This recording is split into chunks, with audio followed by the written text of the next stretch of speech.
Do you want to do an announcement or okay? So, hi. I'm going to present a research that we did, we being the C-Check regional network of fact checkers. So it's not like entirely, like the whole region is not in it, but the 4 countries were polled. Albania, Montenegro, Bosnia-Herzegovina, and Serbia. And before I jump on the data part, I'm going to give you like a little intro on the context and what kind of like inspired the research. So the C-Check network is a network of fact checkers that work in the countries in the region, and we compare, so to speak, the narratives and claims that we encounter and debunk in our daily work. So what we wanted to see with this research is a couple of things. One is how some of these disinformation narratives that are very common and very persistent, how to say, like how much people agree with them, how accepted they are, how mainstream have they become. This is something that we kind of divided into 2 blocks. One is about conspiratorial claims, so something that conveys common conspiracy theories. And another one is about the geopolitical or political attitudes. And we were mindful of the fact that political contexts are not exactly the same in all of our countries, particularly because 3 speak the same language and 1, Albania, speaks a different language and has a slightly different context as well because it was not the part of the same country like Bosnia, Serbia, and Montenegro were. So we were looking for things that we see that we have in common throughout the region, and this is what we tested. Our sample was a representative sample. The methodology was CATI. It was a computer assistant telephone interview. And we have around 1,000 people from each of these countries, which you could argue gives like a little bit of advantage to smaller countries in terms of accuracy of data, but it is what it is. So around 4,000 people was polled in January. And our sample is also like a little bit more skewed to the male side. This is mostly because of Albania, because we had like a big gender gap in the polling sample there. So this is the sample that we are working with when we talk about the results.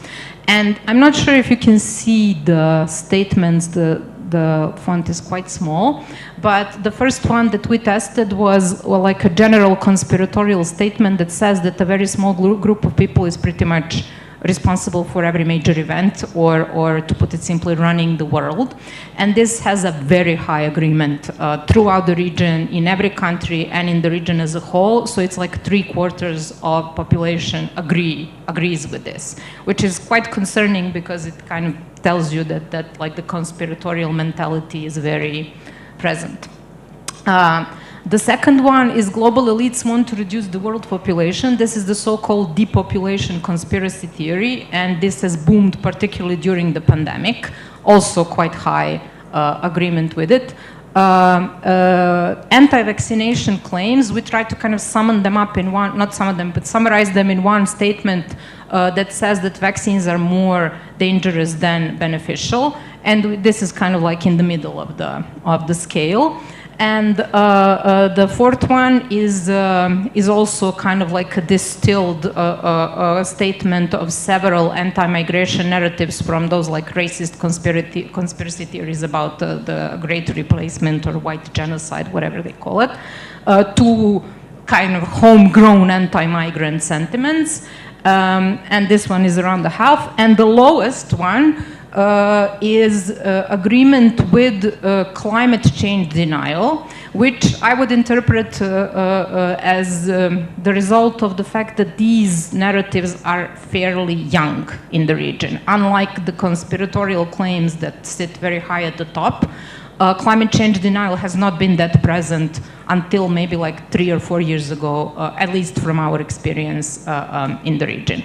So this is where we are when it comes to the regional average. We don't have time to go into individual countries. You can see that in the like a complete report.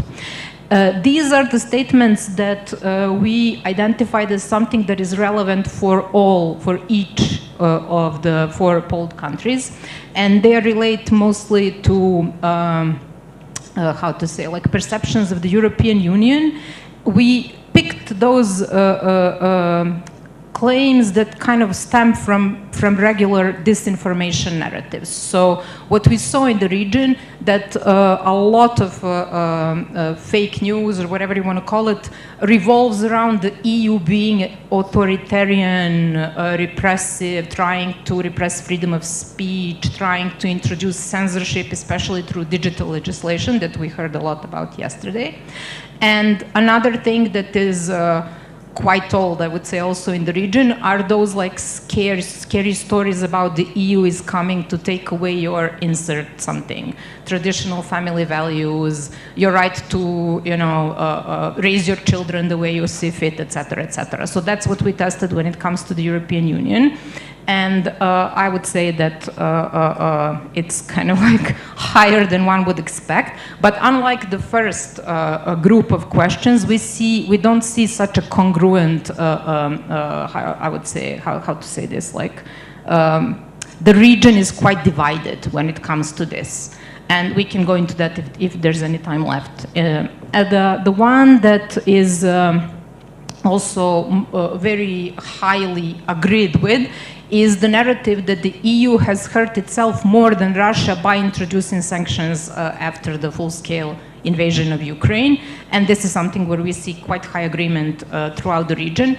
And the one that has the lowest agreement, which is justifying Russia's actions in Ukraine, is the one where we probably have the highest distance between countries when it comes to how they answer. There's around 10% difference between each country when you look at it, from like Albania, where the agreement is the lowest, to I think Serbia, where the agreement is the highest. So it's very interesting to go into details, but we don't have time for that.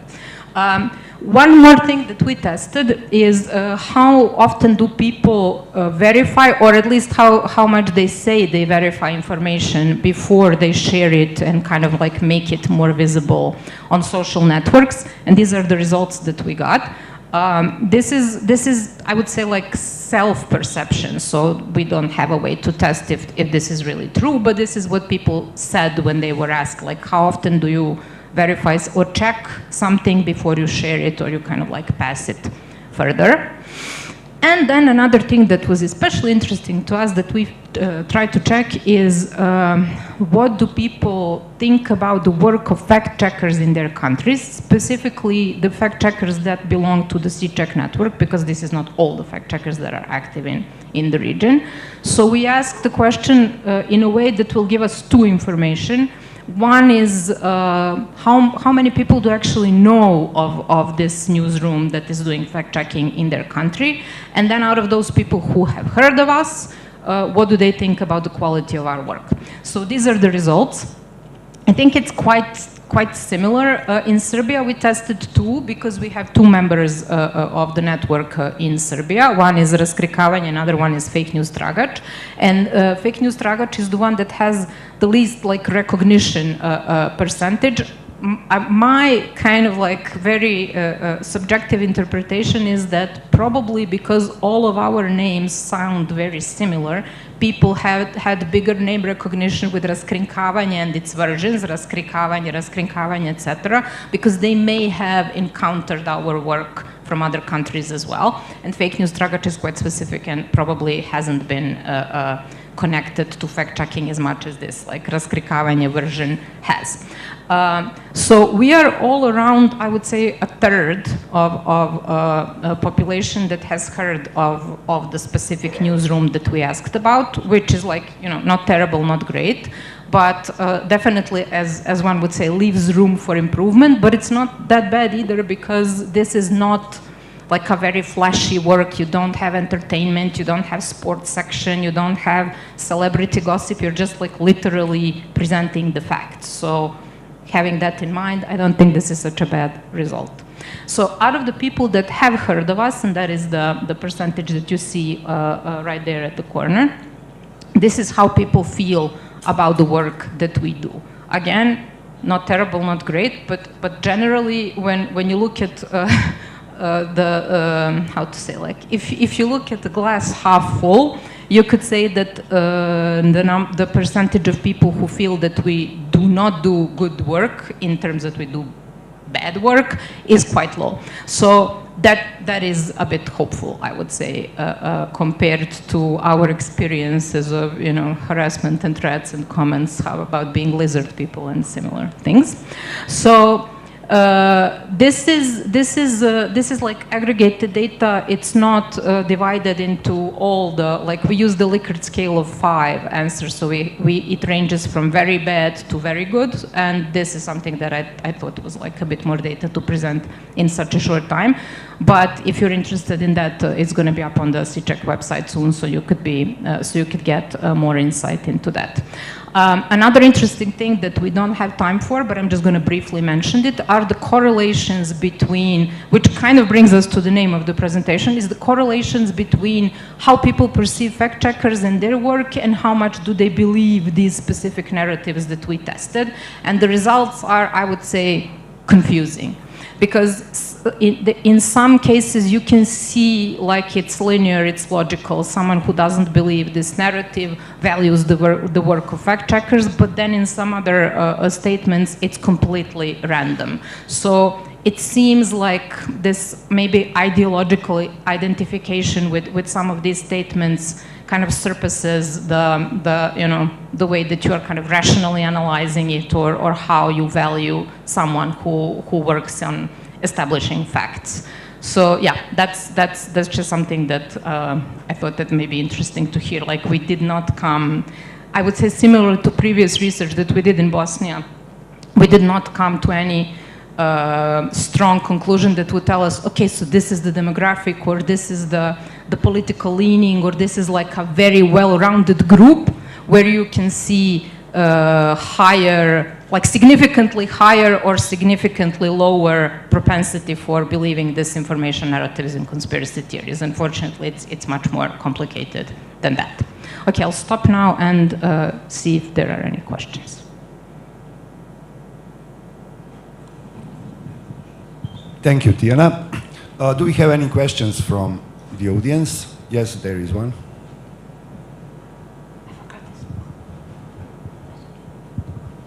Thank you so much for this really fascinating presentation. There is so much to unpack.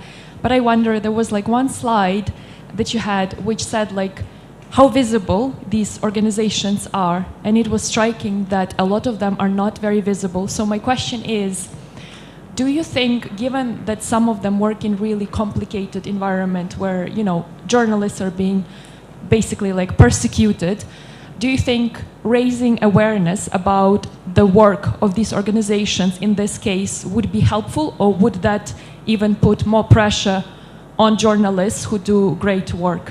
Thank you. So I can tell you from our personal standing, I would say you always want your work to be more visible. You always want your work to be more impactful. And if more harassment or pressure comes with that, you take it as something that's a part of the job. Unfortunate one, but a part of the job.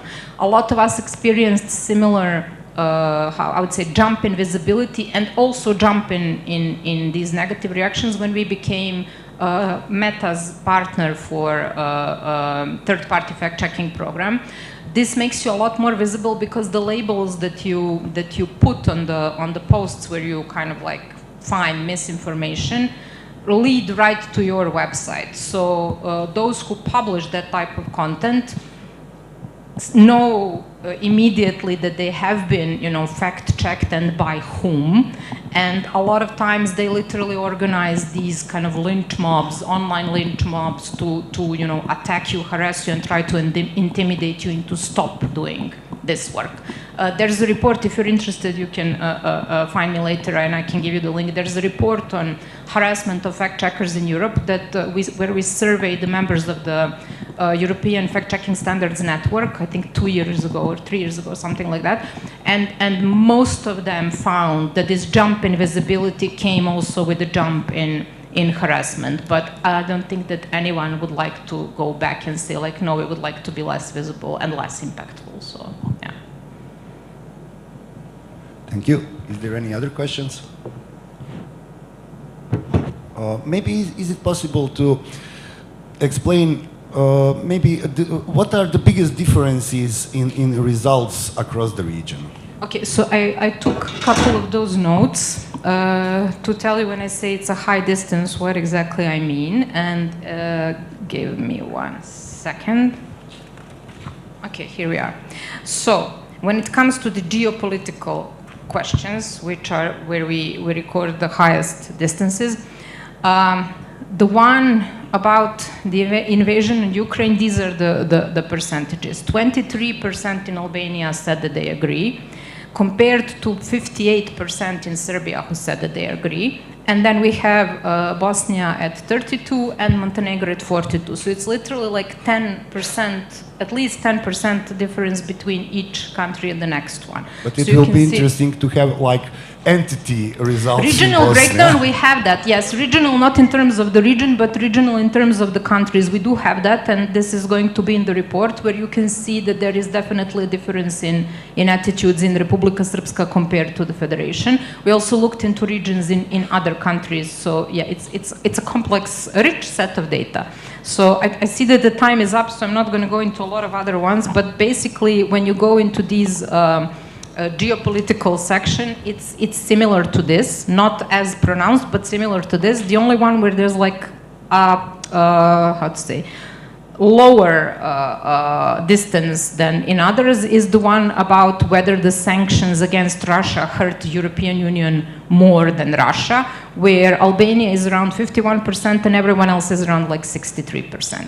But still, it's a big difference there. The conspiratorial ones, we're all kind of like in a similar place.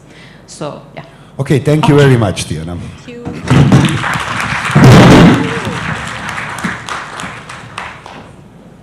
Okay, the next presenter will be Alexa Vucen from Transparency International Bosnia and Herzegovina. Please join the stage, Alexa. Welcome. This one? Yeah, I think that every mic is working. Should I stay or? Whatever. I'm not gonna go. If Oh, you okay, want to so sit, you can sit. thank stay. you. Yeah, You're welcome. I'm gonna be standing just to be more comfortable. So, hello everyone. Thank you for your time and thank you for your participation. So the first question I want to ask you today is something that we have asked ourselves, me being or us being Zašto ne BIRN and Transparency International in Bosnia and Herzegovina. We tried to figure out how do we actually measure accountability. Why does it matter and why does it matter to measure it?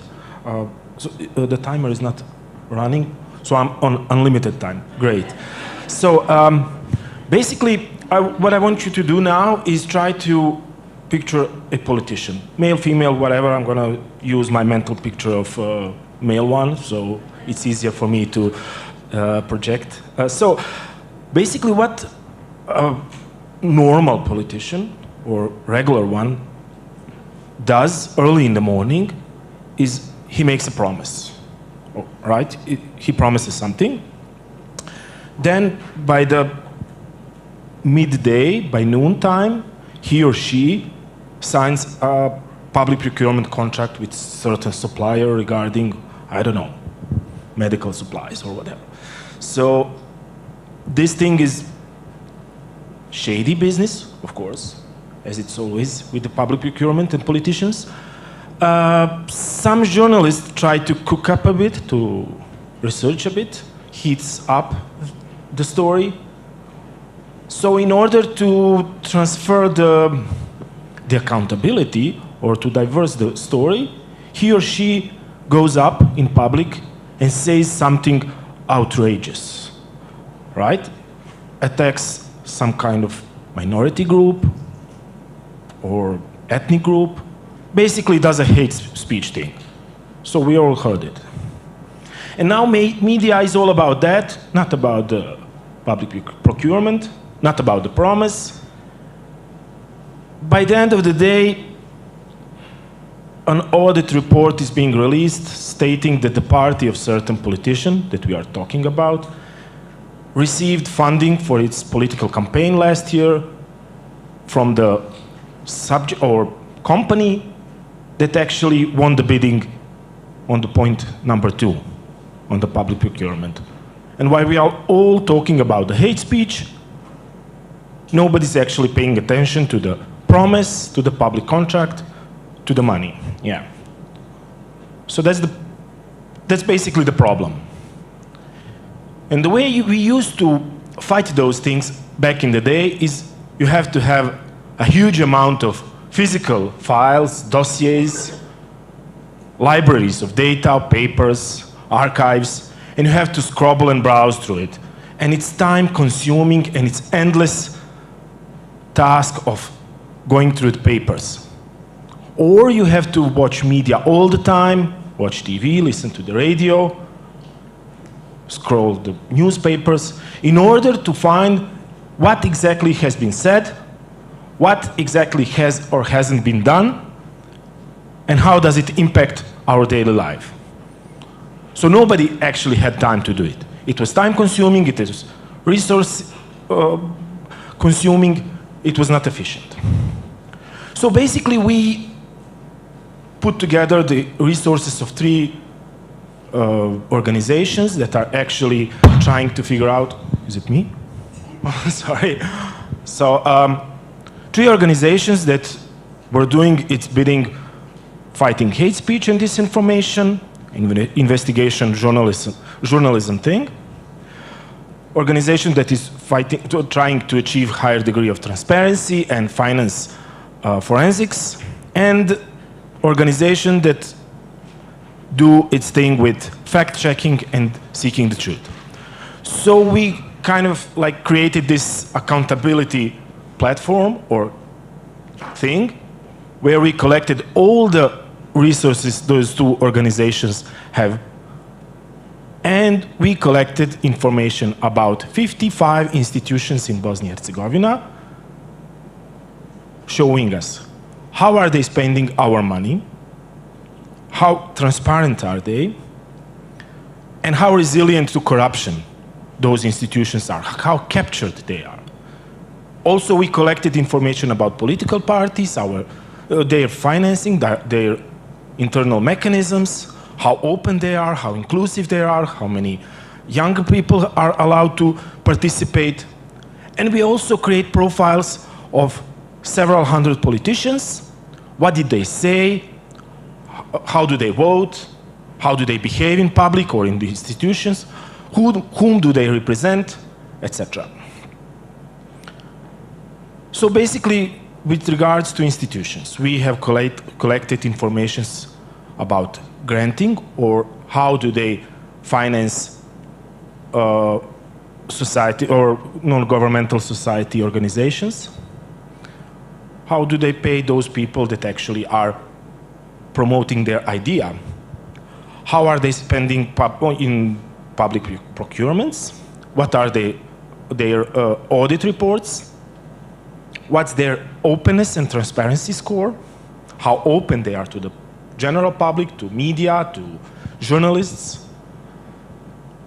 And yeah, their anti-corruption tracking, what internal mechanisms or rules or laws do they have in order to be held accountable by the public.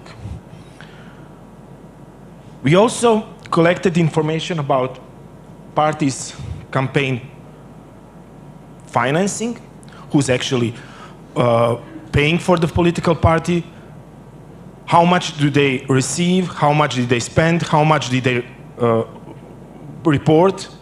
Those data are quite significant. We also collected integrity mechanisms, that is, how do they conduct themselves, compliance and audit failures, mandate mapping, promise checklists. You get the idea. So basically, we have also created profile factors or politicians. We check their promises, how consistent they are they lying, how much are they lying. We fact check them, which is not an easy task to do, of course. So we try to collect their voting record on anti-corruption measures. So every level of government in Bosnia and Herzegovina, there are many of them, of course, have this thing where they have to periodically vote for certain initiatives regarding anti-corruption. Most of politicians actually avoid doing that. So you can see who's actually delivering the promise to fight corruption, to be more accountable. And lastly, we created this thing where you can see who said which shocking part, tracking hate speech, where is it said, what's being said, and so on. So, to make it a bit more interesting, I was trying not to use this internet thing, online thing, where you can vote because of the poor Wi-Fi. I was being said that it's not working all the time, so we try to do it old-fashioned way. Can you guess which politician has said the most falsehoods in Bosnia and Herzegovina? Just try to picture the guy. Yeah, I mean, whoever is familiar with Bosnia and Herzegovina politician, yeah, great, yeah. So 10 points to the lady. So basically, our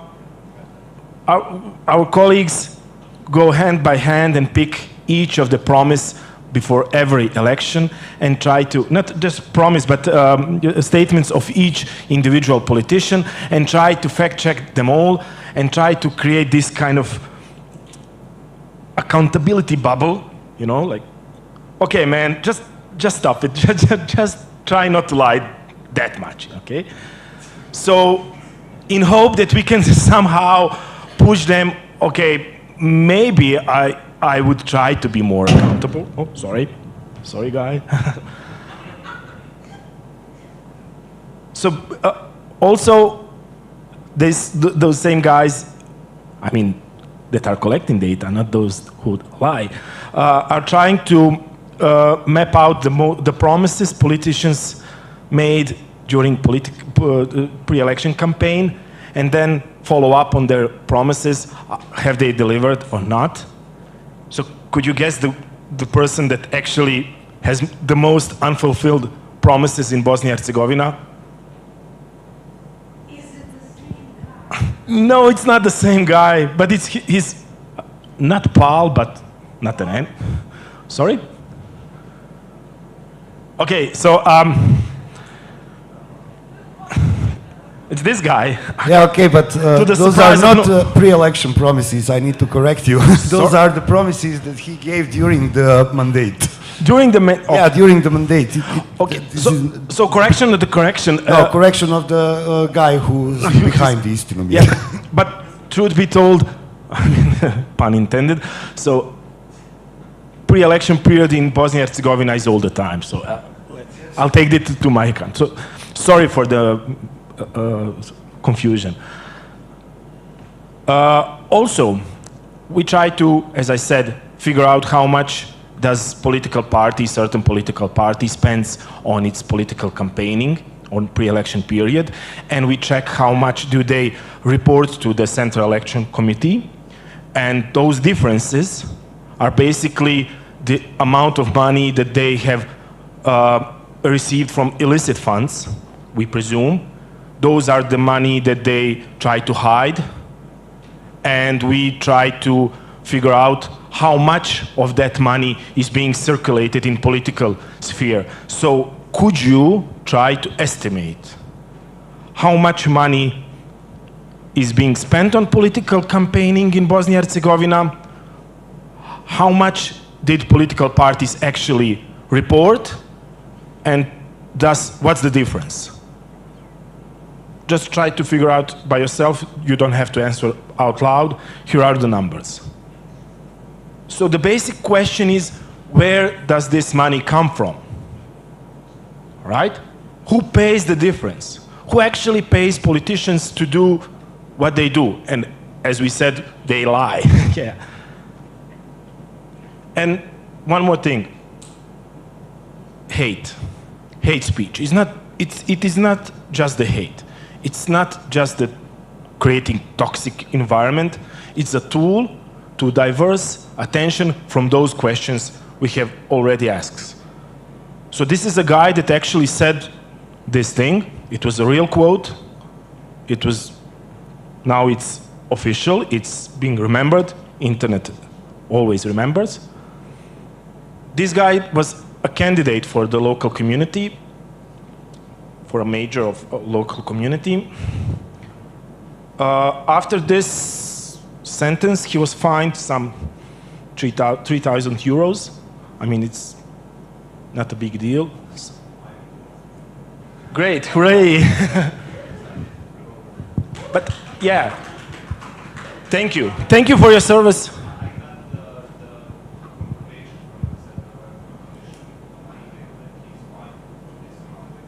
Yeah, but the thing is, this basically is peanuts to this particular person because he actually got the money and he's not allowed, he's basically allowed to do it once again or whatever.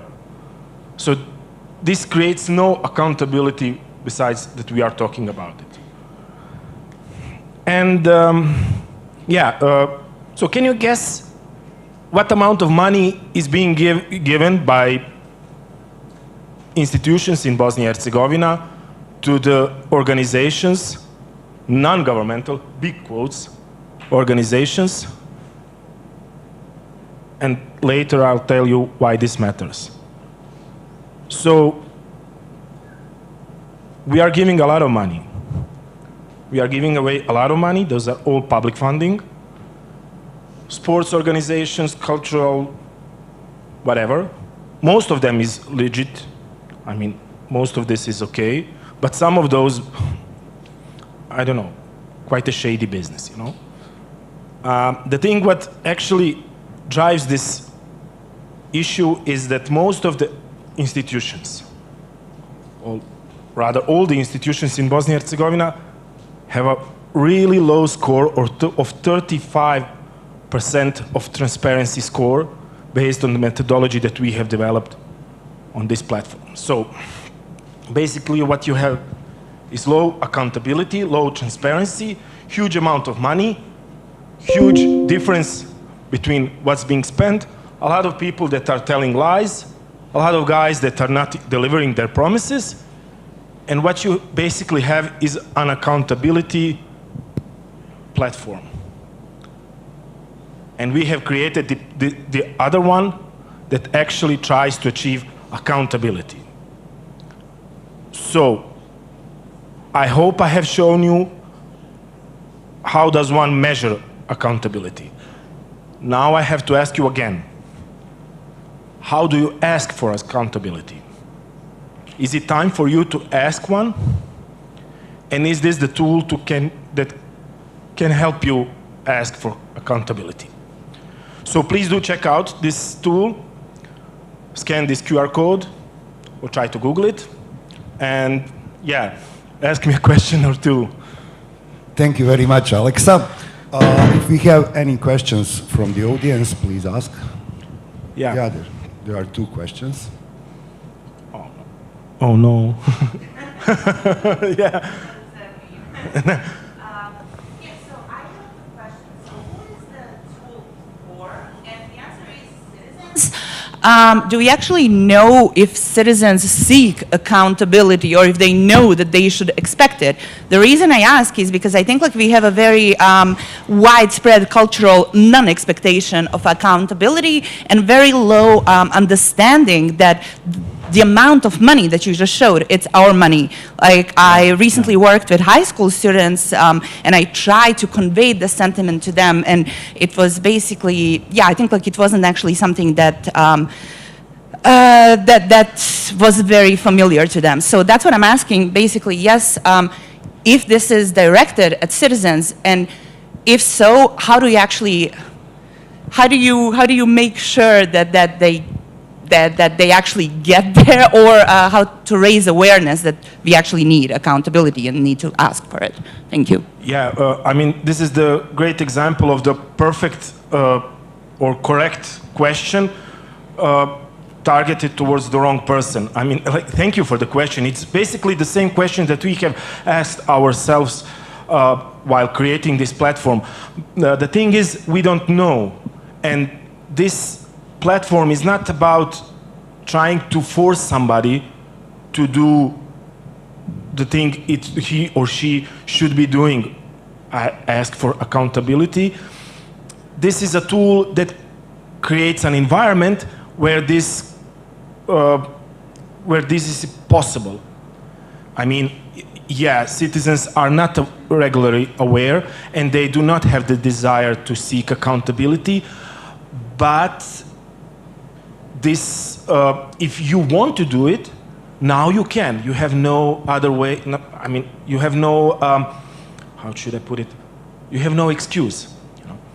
On the other hand, it's not just for the citizens. This tool is also helpful to the media, journalists, editors, while trying to create this media environment where accountability is basically traced and data-driven. So, yeah. Okay, next question. I'll be quick. Yeah. This is very cool because we all know that like they lie and they give Yeah. fake promises, but when you quantify things and put on paper, it's actually cool to see the analysis and you face the reality. My question is like, accountability is important, but what do we do to hold them accountable after they're unaccountable for what they're promising? Yeah. Like, what are the steps? Like, the analysis is amazing, and like, I took a bunch of pictures, but my interest would be like, after the analysis is done, does it go to anywhere else? Like, who holds them accountable for their fake promises and for what they're doing? Yeah, similar to the first question, this is the first step. Like, this is the infrastructure for the accountability. I mean, it might be a pompous statement, but basically this is the first layer of accountability. All right, now you have the tool, now you have the data, now you have everything that you need. Okay, go do it. Just engage. Because this actually is a tool for those people that have been given false promises in the first place. Those are citizens. So entire country. Of course. I mean, if you are lied to, if your money is being taken away from you, and if your money is being given to something that is not doing what it's supposed to do, okay, ask for accountability. All right, you don't have to, you don't know how to do it, this is how you do it. Okay, ask questions, quote him. Quotes this guy that he's actually hateful, not to curse. Yeah. So basically, this is a tool for citizens. Now the next step is to engage and try to figure out how to go and ask for the accountability. Thank you. Yeah, then that's very important because we have elections this year. So. Yeah. Okay, thank you, Alexa, very much. Thank you. The next presentation, the fourth one, today is by Maida Salkanovic. Please join the stage, Maida. Maida is from World Childhood Museum, and she will present a very interesting educational interactive video game that they produced. Thank you, Dalio. Does this work? Yes. Okay. Good. Hi, everyone. My name is Maida, as Dalio said, and I work for the World Childhood Museum. I just wanted to ask everybody, how many people have heard of the World Childhood Museum? Can I? Oh, nice. How many people have visited? Okay, good. Still a great number. So I think most of you then know what the museum is. I will tell you in just a second, but so basically we are the largest archive of experiences of children in war in the world. So we have over 7,000 testimonies, 7,000, not testimonies, 7,000 stories and objects that from 22 conflicts from all over the world that show the experience of war childhood. The museum actually started in Sarajevo, but from then on, thank you. From then on, the idea kind of like spread, and we've become a globally recognized institution. We have an office in Kiev, in Ukraine, where people are doing the same work. They're actually collecting testimonies from war children in a current conflict as well. So we have these three pillars. So one of them is collection, so working on collecting these objects, these stories. Then another one is, one of them, research, where we get the collection, then exhibition, and then education. So we have a permanent exhibition here in Sarajevo. We have a museum building, and I invite you all to go and check it out. This one is focused on the experiences of children in war in Bosnia-Herzegovina, and we always have, unfortunately, some objects, some stories from some of the current conflicts. Right now it's 3 objects from Gaza and 3 objects from Ukraine. So in the museum, we actually have around 40 stories and objects, which is sort of an optimal number to deal with that sort of thing, because you don't want to get overwhelmed, right? But as I said, we have over 7,000 objects and stories, and we are trying to find ways to present them in a lot of different, on different platforms. So what we try to do is we present them digitally on our social networking platforms. We also have traveling exhibitions, we have pop-up exhibitions, etc. And one innovative way, I would say, that we came up with was to present these experiences to a video game. So we've, together with this award-winning studio from Prague, from the Czech Republic, called Charles Games, we've created a game called We Grew Up in War, which is an interactive narrative game. It's based on actual testimonies that come from our museum. We have testimonies from kids from Bosnia in the game, from Ukraine, and also Syria, even though we are working only on the first 2 for the game that will be released next year. So yeah, this is a way to sort of bring these stories to new audiences, and our mission, our goal is to foster empathy in people, and I think through this sort of thing, this is also like another way how we try to do that. A lot of people, when they go through the museum, I mean, a lot of people, right, do have that experience, and then they react differently, but a lot of people without, luckily, experience of having had that experience of being a child in war, for them this is very new, and they react differently, they learn something new, and it's also very interesting because when we get groups of young people, maybe middle schoolers now, they tell us that through this, through the experience of being in the museum, through the experience of doing these workshops, they actually understand their parents better. So that's very interesting to me to see that the museum sort of maybe is opening these conversations at home as well, because a lot of times we don't want to talk about war with a good reason, right? But there are ways to bring these conversations forward in a constructive way. So yeah, the game is sort of like, I would say, part of this maybe growing trend where there's this recognition globally that games can actually be, oh, sorry, I have this where I just wanted to show you a little bit more of the, yeah, so we don't, in the game, we don't actually talk about the war, we don't give the historical facts, we don't give the numbers. We want you to experience how would you feel inside one such experience. So that's also how the museum works, right? I think like people are very much used to, when you go to the museum, you see numbers, you see battles, you see these different facts, locations, etc. And when people come into our museum in similar formats, I would say they're sometimes taken aback a little bit because it's a completely different concept, right? Because it's based on personal stories. We want people to understand this experience of how it feels being a child in the war. That obviously doesn't mean that we are, we don't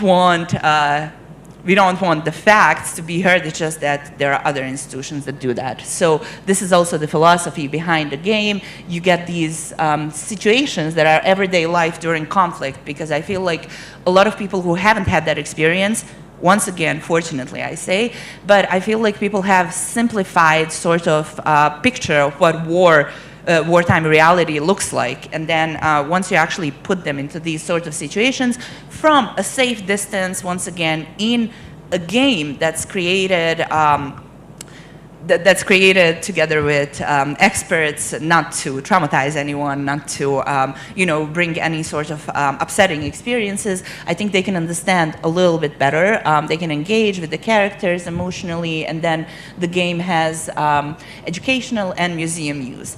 I actually, I played through the demo of a game, and I'm not a gamer, so I was just wondering, okay, who does this? Who wants, if you want to play a game, I was thinking you want some sort of adrenaline, you want to jump through hoops, crash some cars, something. But apparently there is a really good market for this, and Charles Games, our partner, develops similar sort of games that are historical, that teach people, that are maybe a little bit slower in the experience, that rely on the narrative a little bit more, rely on emotional choices. And I don't know if any of you have seen or heard any of these, but they have a game on the Velvet Revolution in the Czech Republic, and then they also have a game on I'm blanking kind of here but on a historical event where the leader of the Czech territories, the Nazi leader of the Czech territories that were occupied, was actually assassinated. So that one's very interesting to me, because it's sort of kind of like asking you, what would you do in this sort of? It kind of like brings you into the historical event with some choices to make, basically. So yeah, this sort of educational games market is expanding, apparently.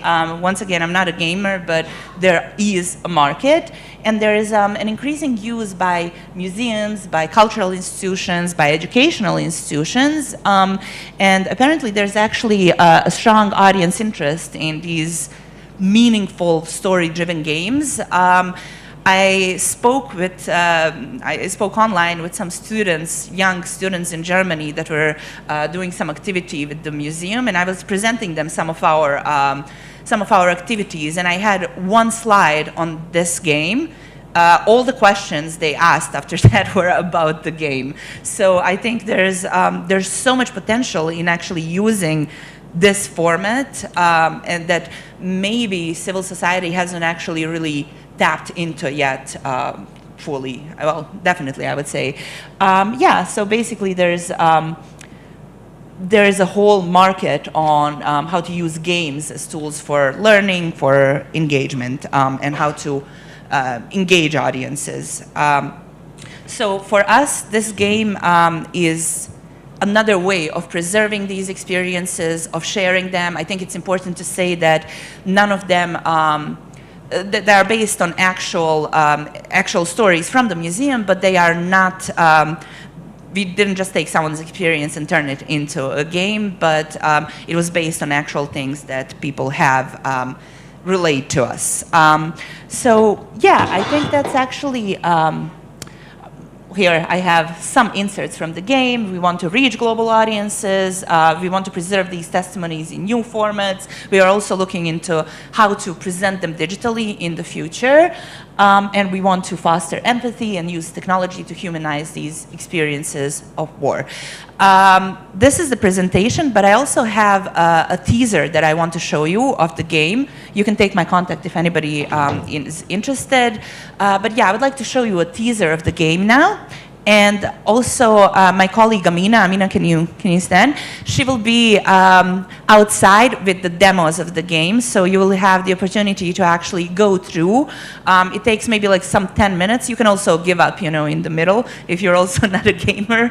But yeah, you can actually experience the game, and we will be there until lunch. But so here, can I get the teaser now? Thank you.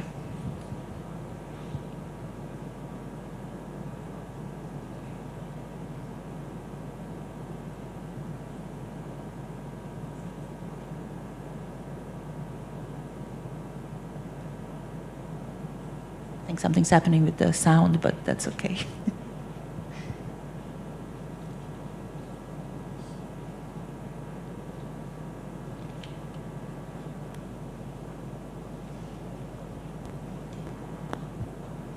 Can we have a sound?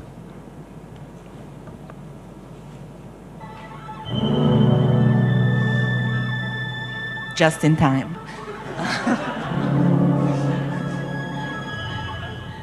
Perfect. So Dalia told me I'm going to have 5 minutes, so this is why I rushed through this. So thank you, Dalia. Okay, you were so fast, but it was like very interesting. But when this game will be online, and where people can get it?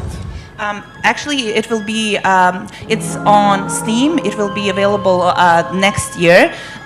This is actually pretty exciting news. We got the Unity for Humanity grant. And that's, we were like one of the 10 winners of this grant, which enabled us to further develop the game. So with that development, we delayed the release until next year. I have to say it's a pretty big deal. They had over 500 applicants from all over the world, and this game was actually one of the winners. So yeah, you will be able to play it in 2027. And how many people from World Childhood Museum was involved in this project, collecting all those data, choosing what's going to be in a game? How many data actually is in a game? Great question. I think when it comes to who from the museum was involved, I think 2 people were mostly involved in it, and that was Yasmin, our founder, and then another colleague that was working directly with Charles Games. Charles Games is the one actually developing the game, but for us it was 2 people working with them mostly, but then there was others as well. Like last year, depending on the activities, last year we had the game tested in schools here in Sarajevo, and then based on that feedback, we incorporated it into the new demo version. So it's being developed with this feedback. I would say everybody is involved in some way. I'm here today talking about it. Amina actually went to schools and with 2 other colleagues, I think, to test it. So yeah, it's kind of like, it's a lot of work, but it's a collaboration, I would say. And what are the impressions of high school kids now on the game? Interesting. I would have to go through all the feedback to see. I think the kids basically like anything that's presented to them in this sort of format. They did have, you can imagine, they did have some feedback that it might be a bit slower than something that they are used to when it comes to the gaming, and we try to deal with that. Of course, we can't make it an action game because it goes against the philosophy. But yeah, that was some of the feedback on the technical aspects, but I think when it comes to the feedback on the content, that's what we continuously hear from kids in our workshops all across our work, is that, this is, sometimes it might be a little bit insensitive, but they say that they appreciate their childhood a little bit more, that they understand their parents and people around them a little bit more, and that they're happy that that they haven't grown up in a war, which to me is just, kids come and they're like, oh, well, we're lucky we're not you. But I think that's actually the point, and we're really glad it's like that. Yeah, great, thank you. I think we have 5 more minutes if you have any questions. Okay, we have one.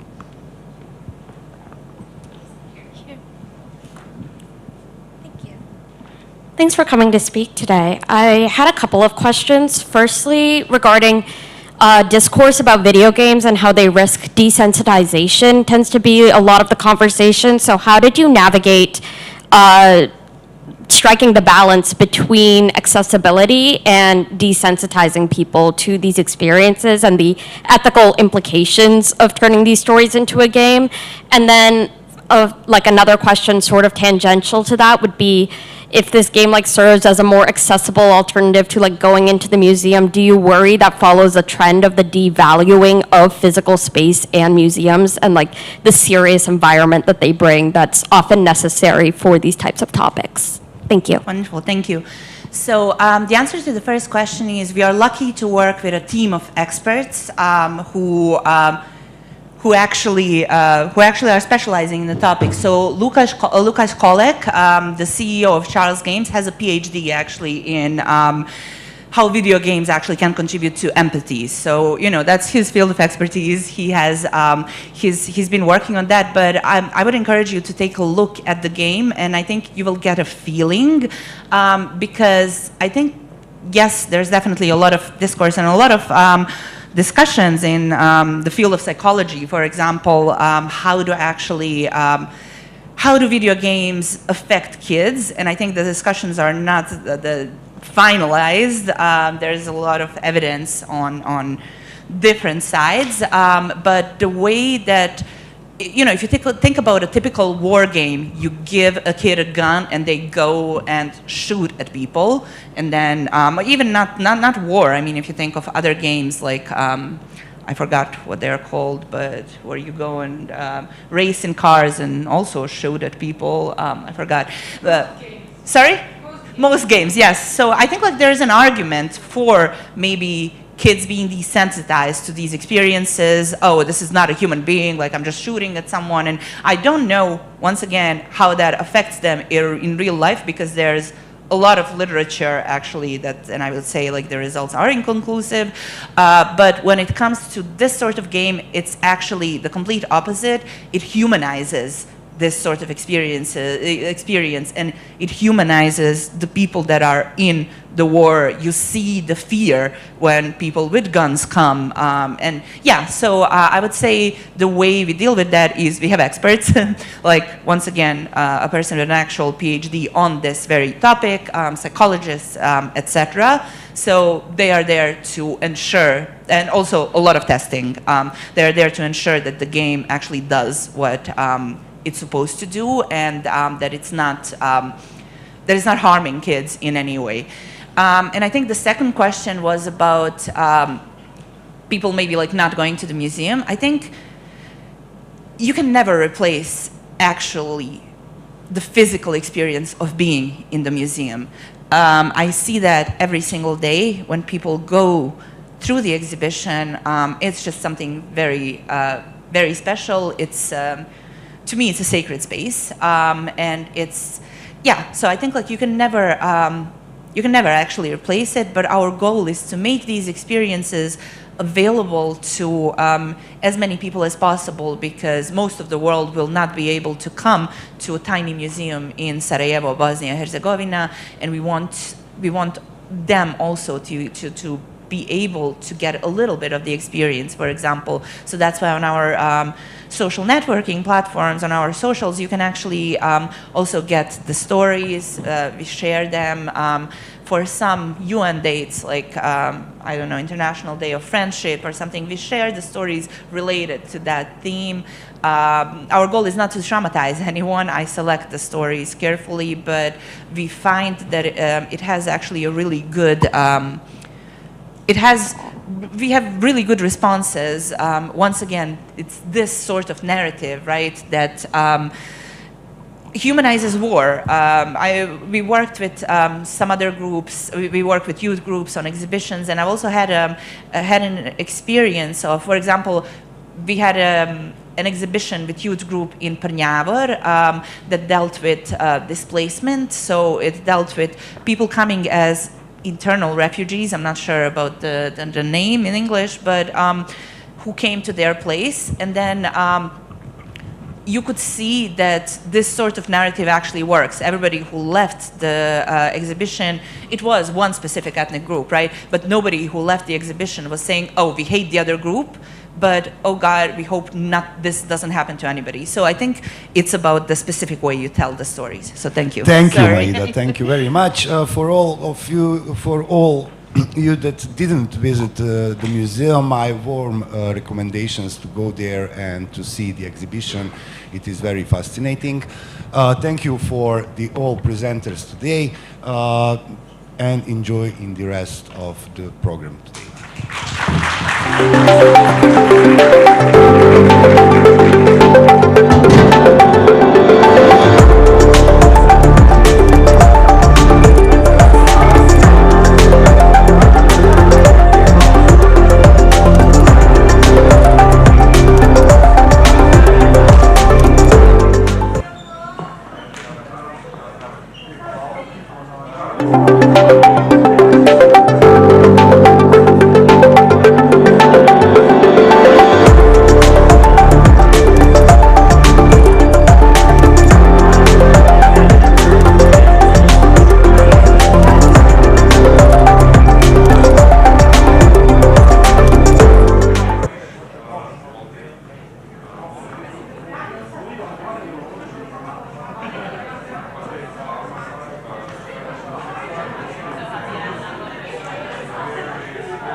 Okay. Yeah. 1 2 1 2.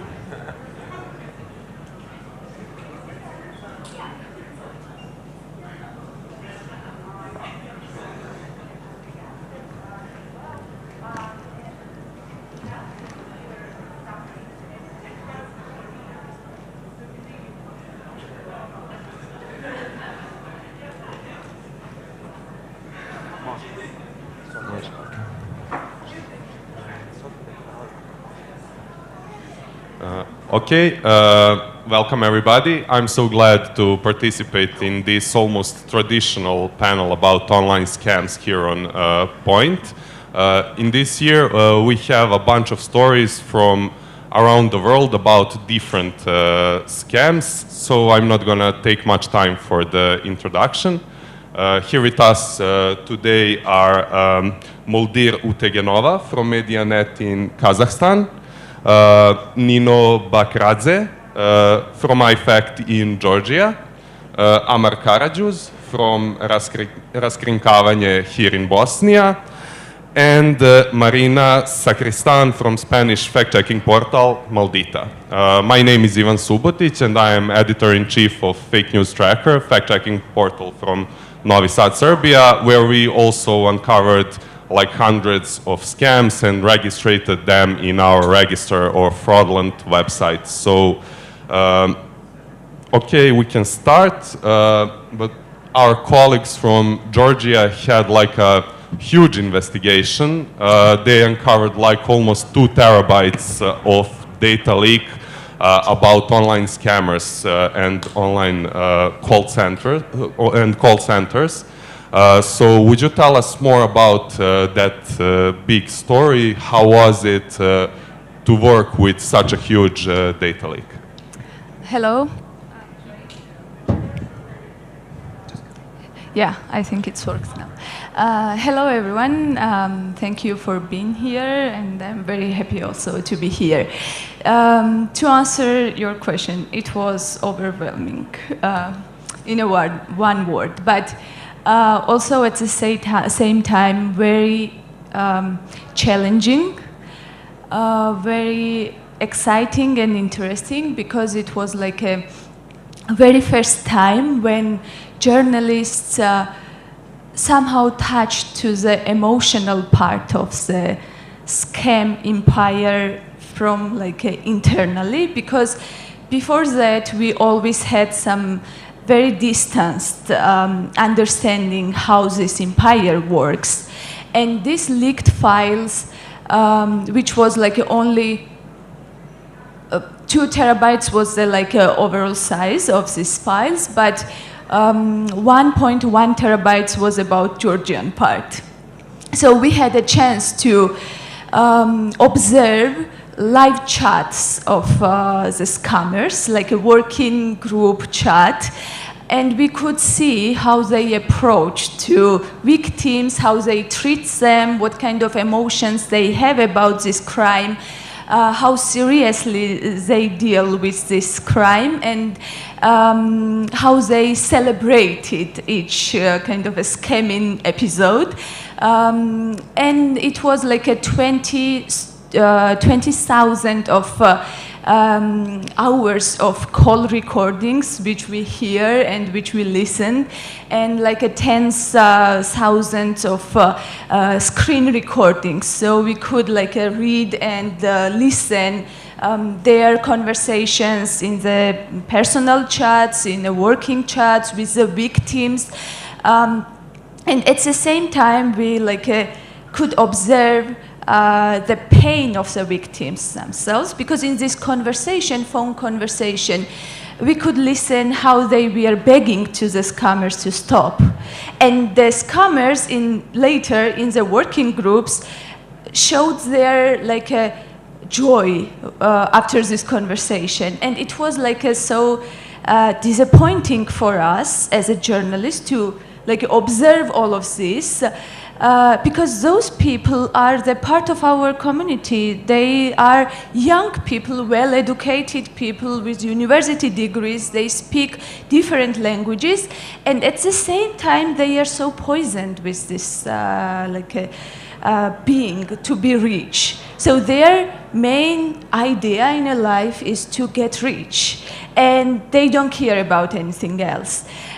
So that was, before that investigation, I as a journalist had a chance to work with other media outlets about the scam call centers, but it was very first time when I saw from very closely how it works in reality, and that was quite disappointing.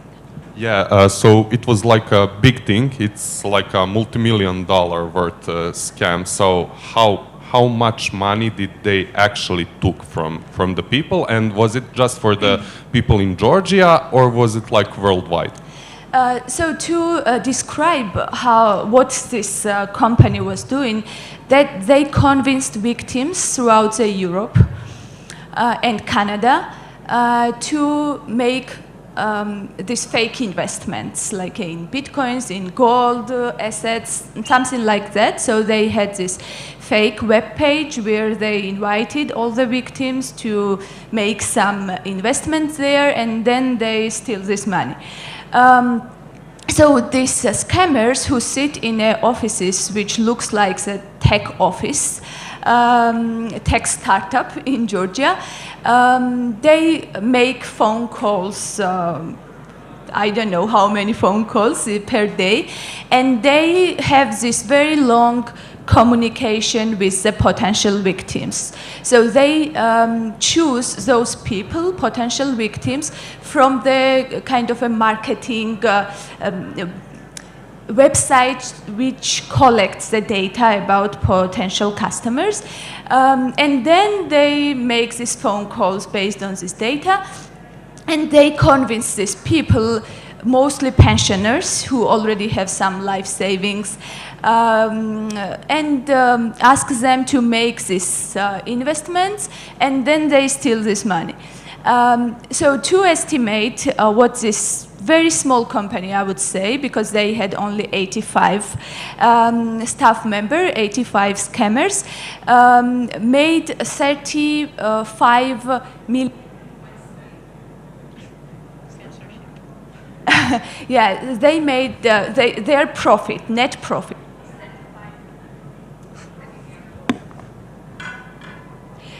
Their net profit was 35 million USD in 2 years and a half.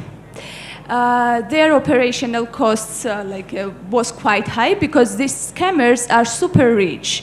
So they have like a luxurious lifestyle with Porsches, with Cartiers, with Greek holidays, everything. The total amount, what we calculated, because there were companies from Israel, from Eastern Europe, from Georgia, overall it was like a 275 million USD. But Georgian part was 35 million USD, which is a huge money for Georgia if we consider that company was relatively small, because we have like a bigger companies, bigger call centers operating in Georgia right now. Yeah, okay, thank you. That seems like almost like organized crime or something. So my next question is, I heard local authorities actually did something about it. So what was it? Are they facing any charges? What's happening with them now? So after releasing the investigation, the prosecutor office of Georgia immediately started investigation, which is still like in a process. None of the scammers been detained, even though we identified their names, their faces, real names and identities. None of them been detained. The head of the organization left country immediately. He went to Russia. But their assets been frozen. I mean, the head of organization and 5 scammers, their assets been frozen. And later, it was the March of 2025. And later in December, prosecutor office detained the head of state security service for shielding this kind of call centers in a country. And it was like an official charge for him. So the state security service head who protected and backed that kind of business in a country, and the company which we investigated, their office was in a 50 meters from the state security service building. So that was insane, but that was I think kind of an impact of our investigation. Yeah, I'm glad to hear that, because here in the Balkans... I want to note that this call center continues their operation. Yeah. Till today. We are here facing oftenly that scammers, just continue doing their work after the investigation. So, Amar, you recently had investigation about fake prize contests on Facebook, which took people's money through mobile operators' bills. So would you tell us more about that and how those mobile operators fit in the chain of fraud? Yeah, thank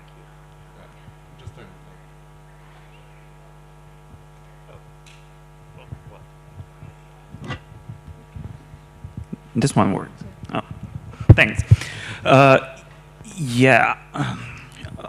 We did the story. My colleague and I investigated those scams, and I'll try to put it and condense it in very short story, because when you do an investigation, you think that basically every aspect of it is interesting, so you want to present everything, but I will try to do my best to present it in very condensed way. This is a story about Facebook scams. I mean, it starts as a Facebook post where people see this post about fake reward.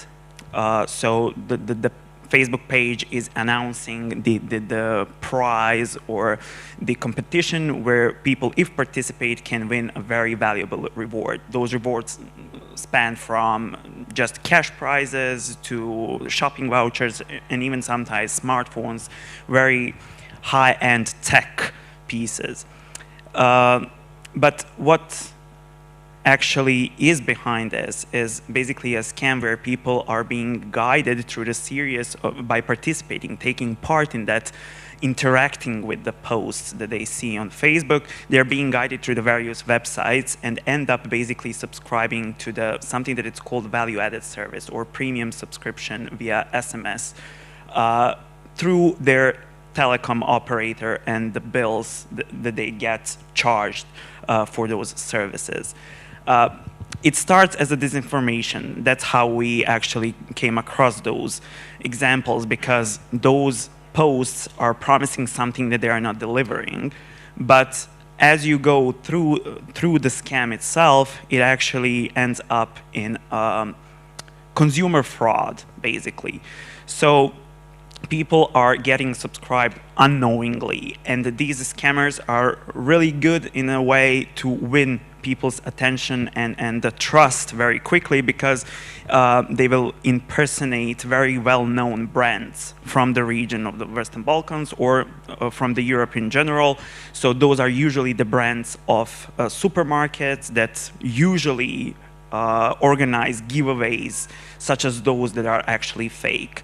And people see those, they think that they're gonna win something very valuable, and they interact with the post and get redirected through the various websites, ending up on the website where they need to put their phone number, and by putting that phone number there, they get subscribed to this service. They actually realize that they're being scammed only when they receive the phone bill, so they are not aware that anything of this happened before.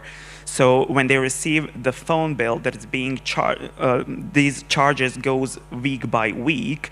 So at the end of that month, they will receive a phone bill that is much higher than before, and then they will realize basically that they subscribed to something that they had no idea about. It is interesting because it involves also not just the scammers, people who are organizing all of this. It involves telecom operators because they are the channel through which those charges, the money is being transferred to the company that is registered in Bosnia and Herzegovina that actually receives these funds. But at the surface, and when you go deeper into investigation, you will see that basically everything is at the face value, it's legal. But actually people who are unwillingly come to the point where they get subscribed to those services, not knowing that they are receiving that service, whatever that service is. I can tell you those are not premium services. Those are not value-added services, because you get subscribed to some platform to get the access to the platform with the games and with the astrology or something like that, that you basically have for free online already. So in the end of the day, it starts as a disinformation, ends up as a scam, and it's interesting story actually to see who else beyond those scammers is involved in the entire thing. Yeah, and I saw in the story that you actually contacted the telecom operators or the mobile operators. So what do they say? How do they defend themselves, since they're actually involved in a fraud? They don't consider it as a fraud, because they will say, this company that we work with, they make sure that people, before they get subscribe, before they put their number into that form where they actually give their consent to the subscription, in a small print at the end of that form, it's written the user's agreement, where they are basically informed that they are getting subscribed to the service. What people don't know is that basically they're being subscribed to something that they are not promised at the very beginning, because they actually put their number there by thinking that they're gonna win I don't know, a smartphone, because that's how the scam started. It started on Facebook with the post claiming that if you participate, you're gonna win, I don't know, a 50 € voucher for shopping in a mall. So basically they would say, this company that we work with, telecom operator says to us, the company that we work with, that company makes sure that people are informed, in small print, but still people are informed, and there is no liability with that part. If people want to get unsubscribed, they can call us, we will cancel that subscription, and that's it. But we will not return them the money that they already paid for that service.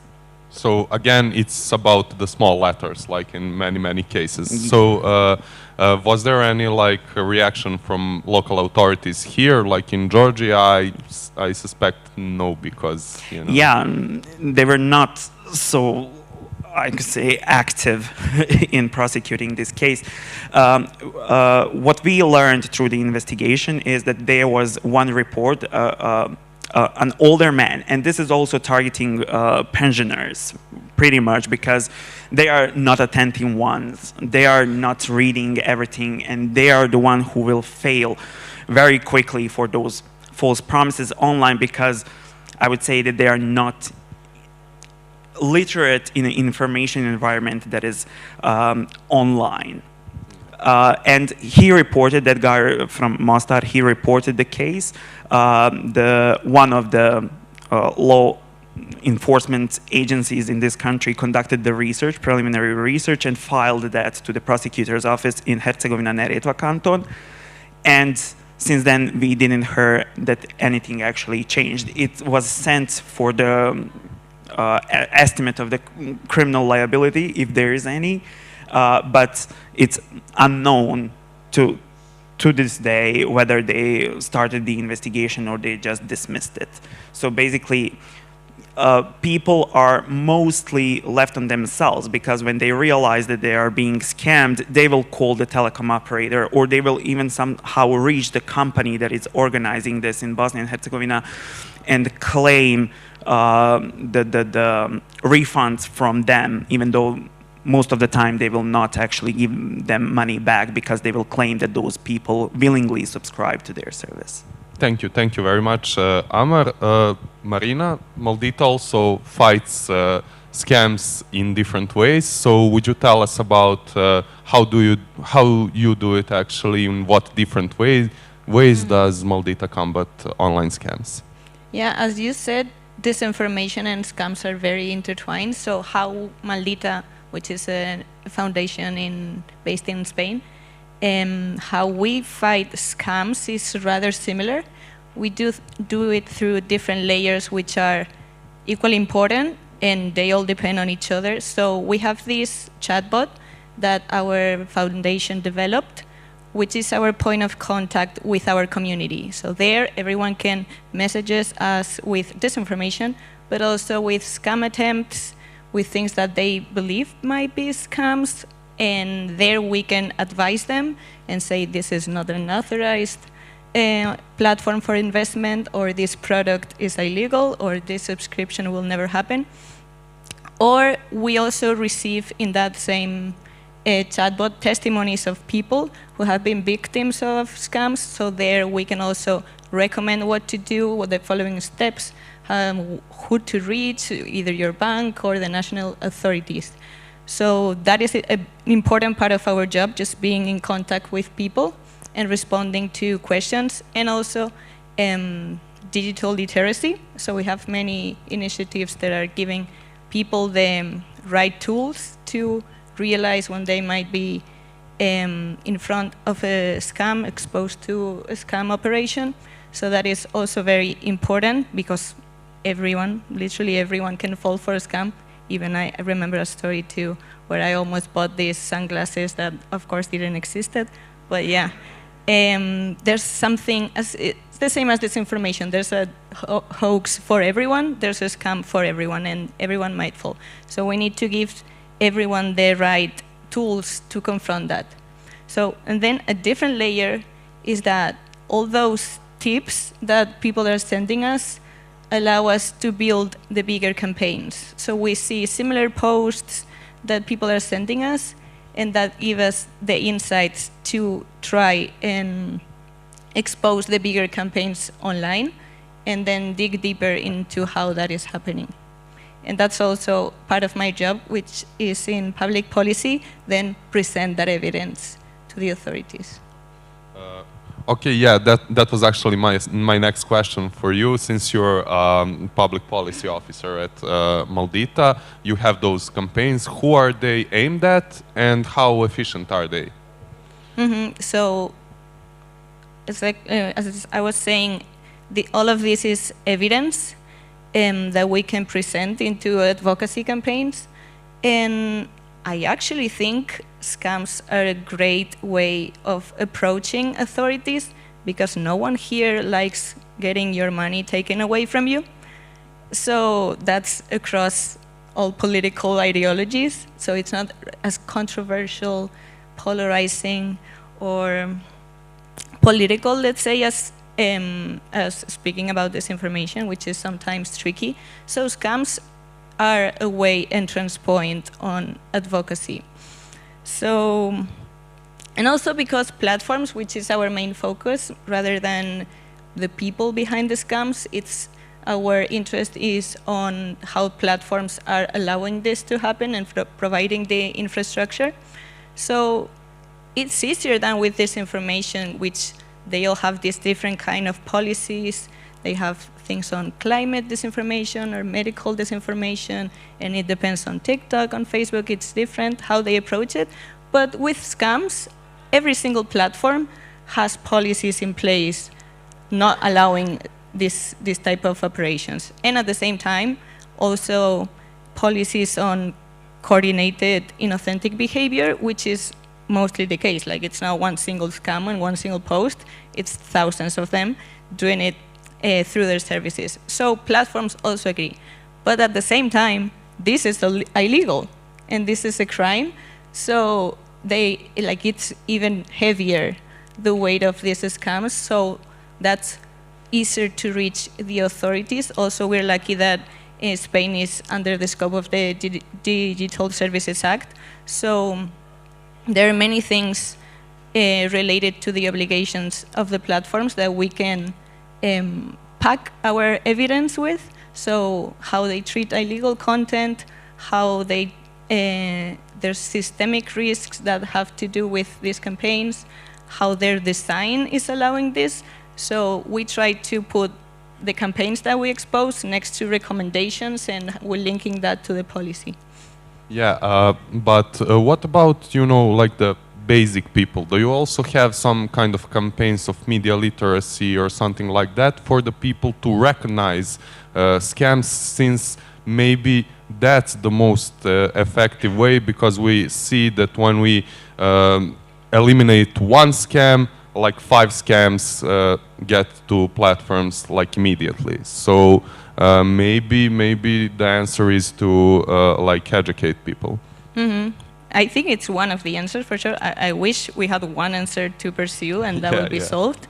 But yeah, digital literacy is very important. That is also very segmented, so it's adapted to the audience that you're reaching.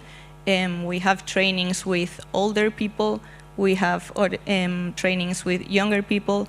One of them will have to understand how social media works in general, and they might be targeted through SMS on their phones instead of TikTok. But then you go to high school, so you need to speak about TikTok and how ads work in the platform and how monetization works in the platform.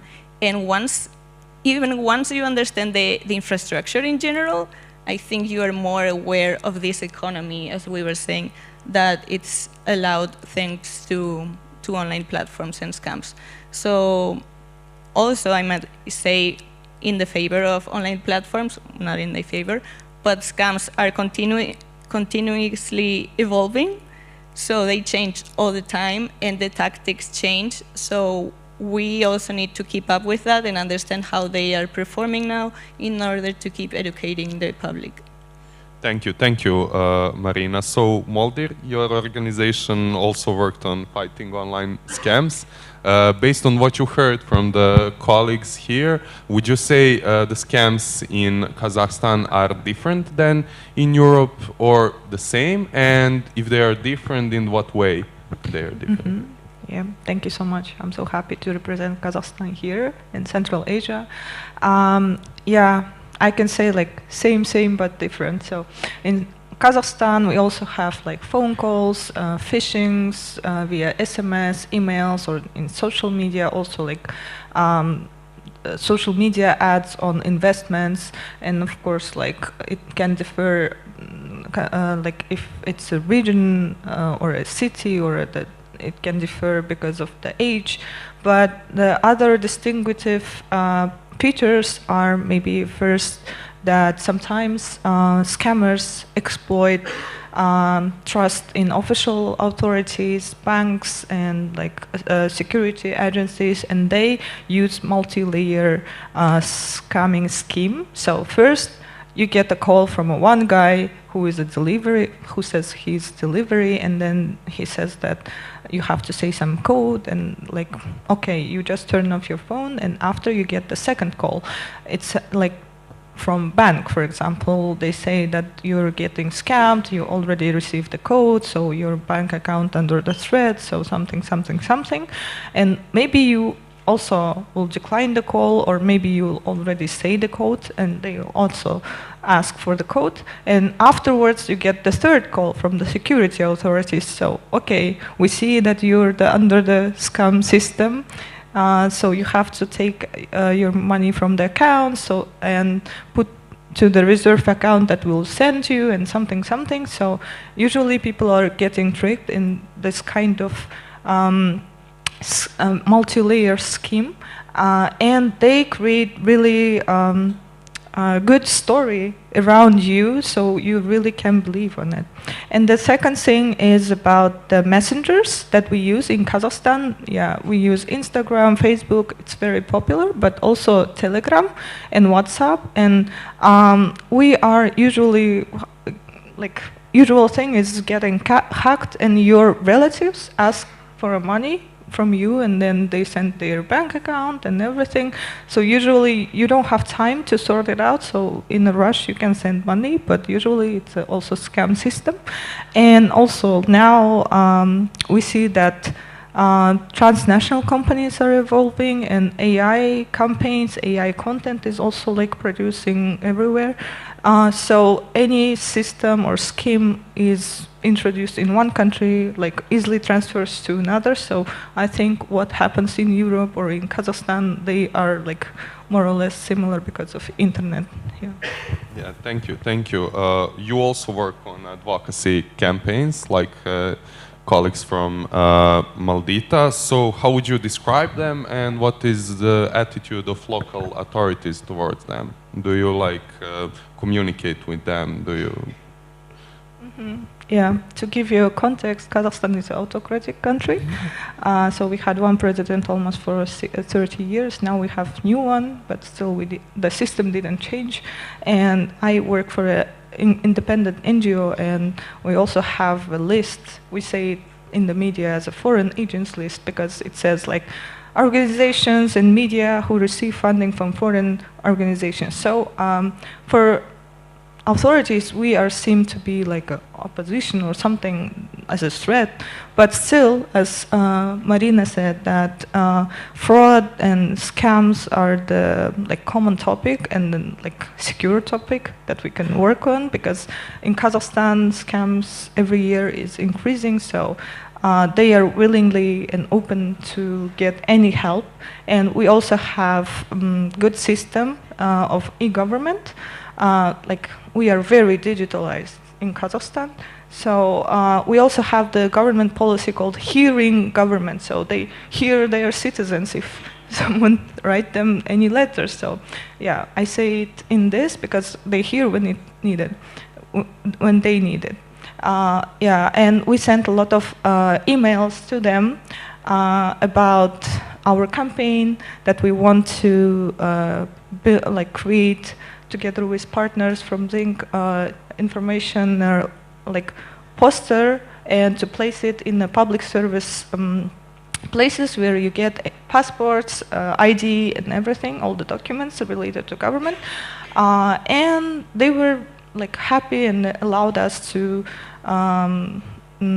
like place our posters in 20 regions. Kazakhstan is huge, so yeah, it's a lot of centers that we were placing in Kazakh and Russian language. So in Kazakhstan we have two official languages. First is Kazakh and second is Russian. Yeah, and we created that kind of posters with Kazakh women and Kazakh men, and our target audience was like older people because in social media and online we were doing also another educational campaign too. We were writing a lot of articles and educational content.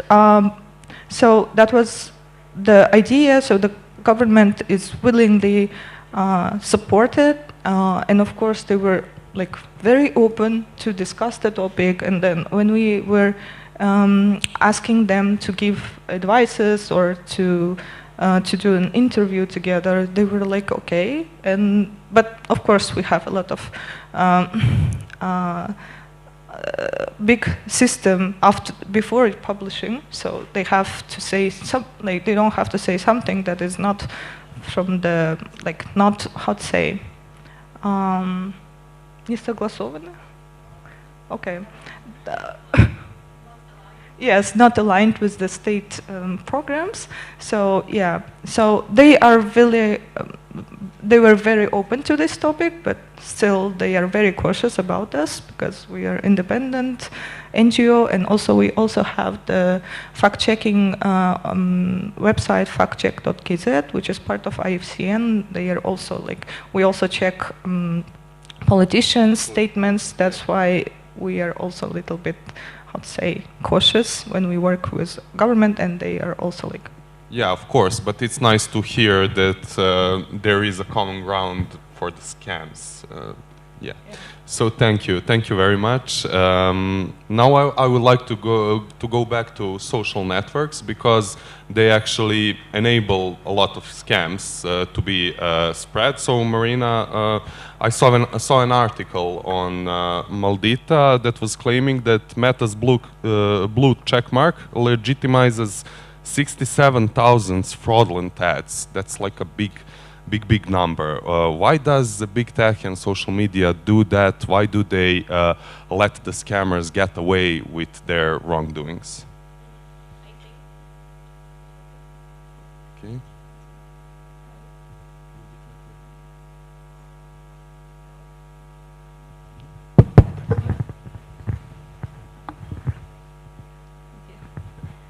Hi, now, okay. That campaign I worked on, and I think it's a good example on how scammers and online platforms are intertwined and how they use each other more or less, because this campaign was based on Facebook profiles and Facebook pages. Oh, yeah, mostly Facebook. They were using ads for Instagram and for Facebook, and at the same time they had this blue check mark, which was like the main part of the story because it was something we hadn't seen before. So it's not just one random page with 10 followers that you can see that something is not correct. It was pages with thousands of followers, and that blue check mark, that it was taught to us, that meant that authenticity, that it meant that you can rely on that person, even though that's not the case anymore. It wasn't for X, and now it's not for Meta anymore, because now you can pay for it. So we saw cases of even Spanish football players being impersonated and having a blue check mark. So that means that it went through the whole process of Meta verification somehow, and after that it started posting ads of fraud investments to reach more people. And again, scams are all about credibility. So those things that are allowed thanks to online platforms were increasing the credibility and make it easier for people to fall for them. So why do platforms care? Doesn't seem like it, because in this specific case, for example, you could see many ads being moderated, but why then you don't deplatform the pages? Why are the pages still there? Because in scams, especially on Facebook, we see profiles being repurposed. This is, for example, from another investigation I worked on that were impersonating public transportation services. And there you could see how, for a while, it was public transport of Sarajevo, for example. And months later, it was public transport of Madrid. And why do you know that something is wrong with that page? Because you did moderate the ad, so you agreed that there was a fraud. But then why do you allow that page to keep existing and giving them a second chance to keep repeating the same thing even with different audiences, right?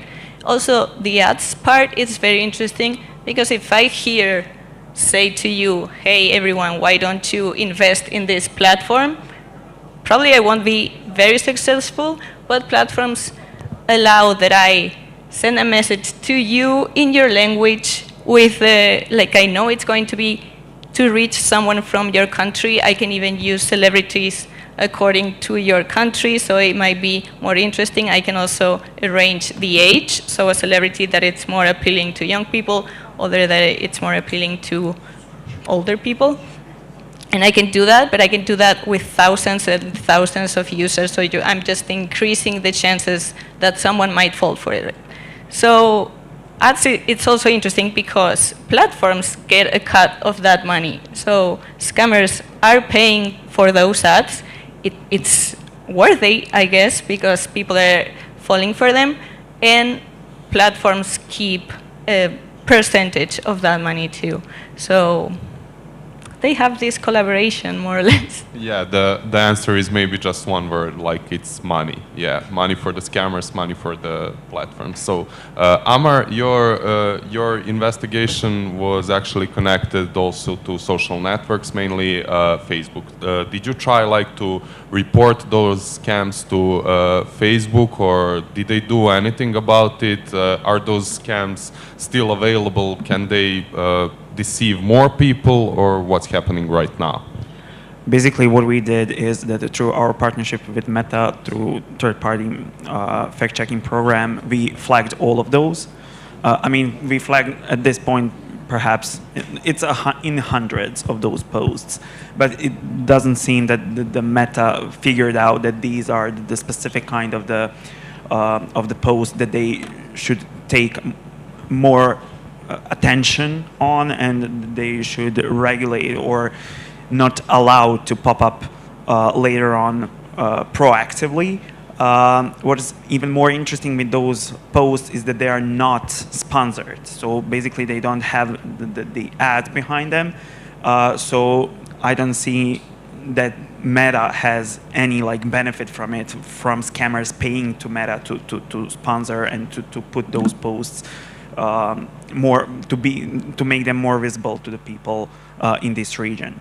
However, when it comes to those scams, they are very scalable, sort of. So it's very easy to start a Facebook page and to post this fake reward giveaways in a matter of a couple of minutes. And most probably these posts are made thanks to some script, and not just the post, but the pages. And you can see when you take a lot of those pages that posted the similar fake reward prizes, giveaways, with a short time span in between those posts, you can see that they are generated on a bulk. So you can see with just by analyzing the URL of that page or of that post, that they are sort of automatically created. So it's not expensive to run those scams. That's also the thing. So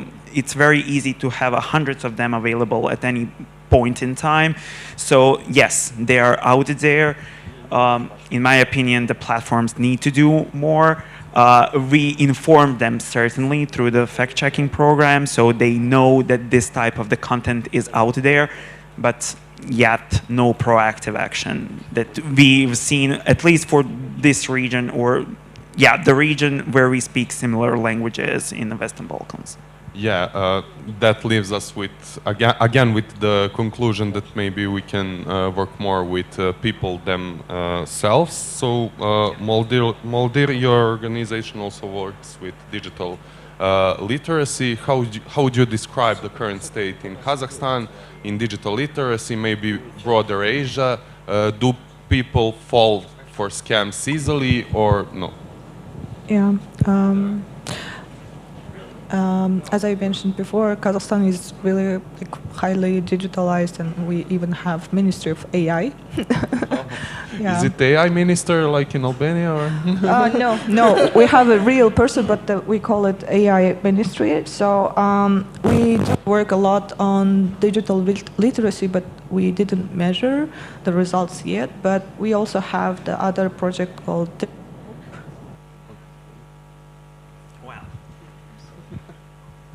One, two, okay. We also have a project called Demascope that we survey people all over Kazakhstan. We all have like methodology and quotas for people to represent Kazakhstan. And the last survey was in March, and we were asking if people could distinguish false information and how literate they think they are.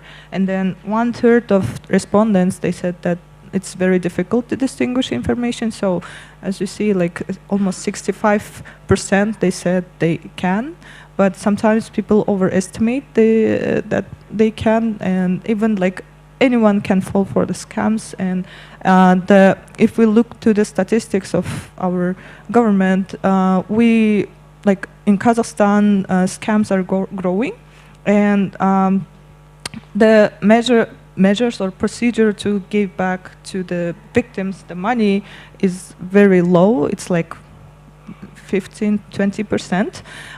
So every year we are falling for scams, and digital literacy in Kazakhstan, media literacy also is not in a good level. If like what I feel from our work, from our continuous work, and yeah. And can you say something more about like broader Asia, or you won't have that? Yeah, for broader Asia, maybe I can't tell, but about Central Asia, Central Asia consists of 5 countries with all stans, like, yeah.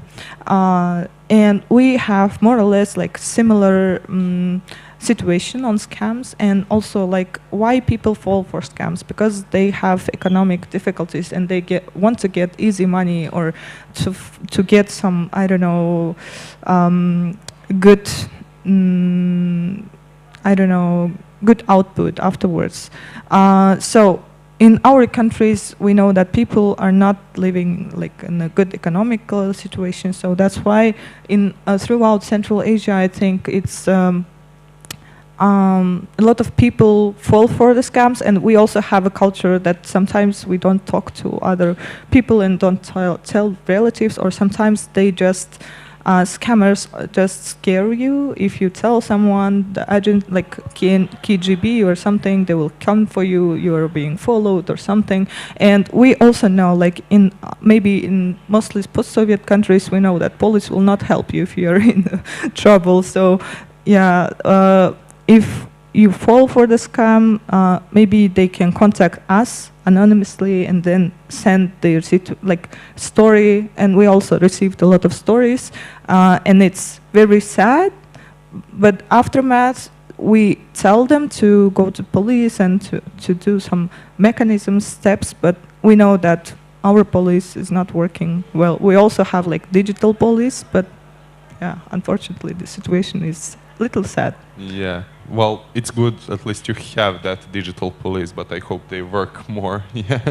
Oh, thank you for this insight. And now I would like to go back to the story from the beginning of the panel. Since when you uncovered this big story, a lot of investigation was actually through connecting profiles on social networks and everything. So would you give us like a sneak peek on how that actually worked from the inside? Yeah. Yeah. So the investigation, this journalistic investigation looked like more detective work because our goal was to identify people who are hidden themselves very well. They when they start working as scammers, they have very strict protocols of security, and they have stage names, like nicknames. Sometimes the people who work at the same office, they don't know each other's real name. But in our case, and they are very well trained. When they start work as scammers, they get quite long trainings how to work there, how to protect all of these rules properly. But sometimes people make mistakes, especially when they are taught not to be, not to make the mistakes. They make these mistakes still, and the starting point of our investigation was that we found out the name of the company, so the real name, and then we started some desk research about this company, and we found out that online photos uploaded in internet from the photo booth camp, kind of as this upper, like a machine, and it seemed that this company rented this photo booth.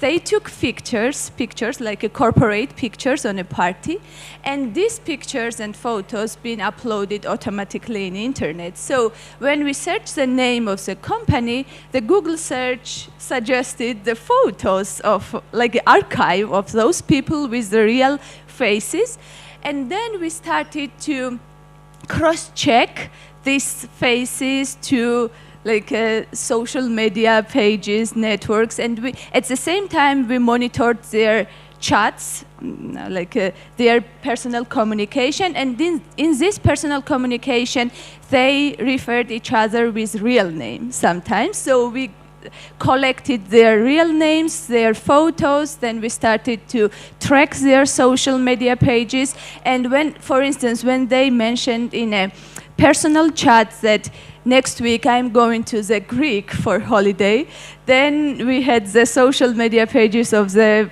people who worked at the company, and we could see the photos from Greek on some particular social media accounts, and that's how we collected data and how we identified the real names of those scammers.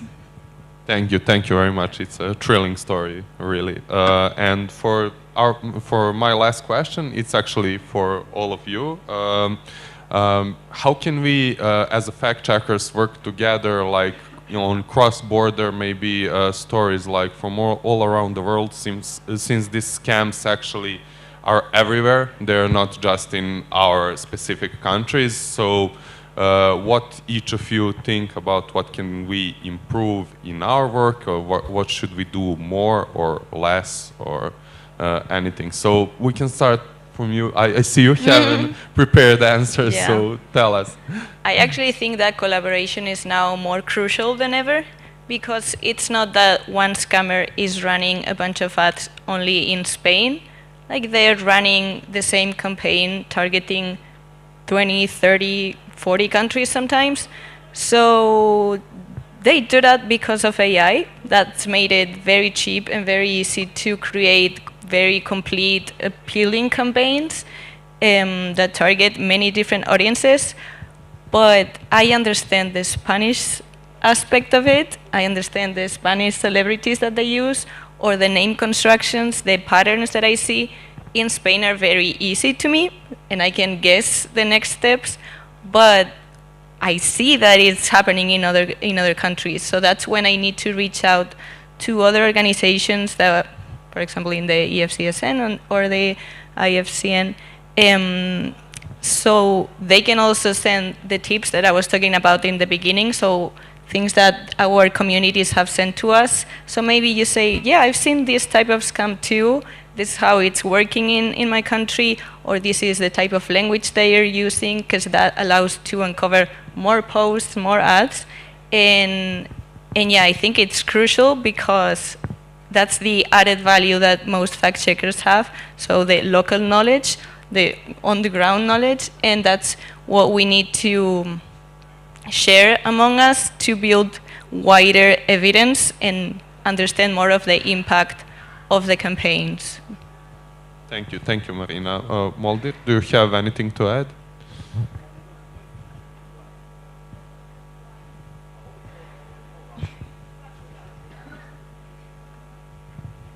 Yeah, I also support Marina's ideas, and also I wanted to add that as a community, maybe we could appeal social media, for example, Meta or TikTok. But I don't know about TikTok if they will answer, but we also, as fact checkers, we all we exposed phishing scams in social media or ads that in the Meta it was like advertised and people were like falling for it. So they don't have good enough mechanisms to stop phishing scams, and maybe sometimes they even collaborate. So maybe as a community we could appeal to them and advocate to strengthen their control and maybe to pay attention to this. And the other thing is about the cross-border research or investigation, because now like it's maybe like common for many countries that audience of the scammers are in the one country, but they operate from another. And so maybe together collaborating, we could like find out this kind of companies who are like scamming people. So it would be more fruitful, in my opinion. Yes, so definitely scammers cooperate from all around the world, so we should do it too. Nino, would you add something also? So in our case and in the most of the cases when we do reporting about scam cases, it's like a follow-up story. So we are not proactive. They are always ahead of us. So they are very smart, extremely smart people. They invent a lot of new ways, new techniques and methodologies how to scam people. And we spend a lot of time to understand how they work. I don't know what we should do against it, how we should be like quicker or faster. But I think what has been said here about cross-border in like a collaboration is the most appropriate way right now, because the people who operated, for instance, in Georgia, the call centers, after some BBC investigation, they moved, when this scheme was released and people understood that they exist here, they moved the offices to Central Asia and Armenia. And the Georgian scammers moving back and forth to between Central Asian countries and Georgia. So they now operate from there. They target European people, but they are very flexible in terms of logistical issues. They don't have too much ethical barriers and issues, so they are very fast, very straightforward. And we have to somehow find each other and should work more in cross-border. Amar, our portals actually did a cross-border story like 4 or 5 years ago, I don't know, and you worked on it, and we still get threats because of that story, and some AI agent threats, fake law offices and something. Would you tell in short your experience with that story, and what do you think about this cross-border thing? Yeah, it's a lovely story, and it also involves call centers. So this is why the collaboration between the investigative journalists and fact checkers is important because we can share the knowledge among ourselves and find the examples of the similar scam that somebody already did a research on in their country, in their jurisdiction. When it comes to this this story that we did with fake news Tragač, it's about the false advertisement of the herbal products that are being advertised as cures and as medicine. And the part where it involved call centers is basically the moment when you indicate to the company through the through the fake websites that you want to order it. Well,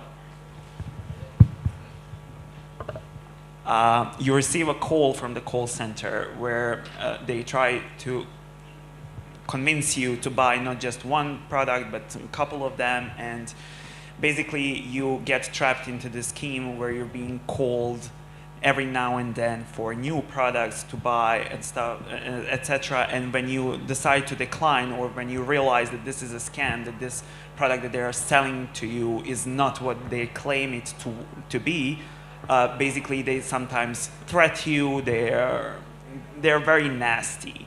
And they will say that also that they have internal procedure about the call center, and when you actually confront them with the facts of the phone call that you received, they will tell you, oh, that's not true because we have a policy in place. So this is how the call operator needed to actually communicate with you. But it turns out that they are not following those policy rules and stuff. Yeah, we did the story because this scam operation, this false advertising scheme, selling those products works not only in Bosnia but in the entire region because we speak similar languages. But not only that, they went beyond our region. They are now in Bulgaria, they are in Spain, they are in Italy. So they expanded very quickly. We did the story about that. They threatened us. They sued us for defamation. They claimed that we actually make a harm to their business, that they lost the contract because of our writing. But yet the facts are that they are expanding their operations and that they are making more and more money. They're just trying to silence us through this horrendous slap lawsuit that they started against us. From what I heard, the fake news Tragač is luckier than us because you didn't receive the defamation lawsuit, but this lawsuit is still ongoing, and we are, I hope, finally in the phase of finalizing it. I mean, 5 years since we published the story. Yeah, actually, yeah, we got a little bit luckier, but sometimes, like every few months, there comes an email like, please remove this because we are going to, do the process with the law and everything. Yeah, we just ignore it. We are receiving it too. I don't know about you, but yeah, we are receiving it too. And they're coming from like foreign companies that they will claim that this is their client and that we have published an article that contains whatever the defamatory claims. So please remove it because of the whatever the rights that they try to impose on us. Whatever.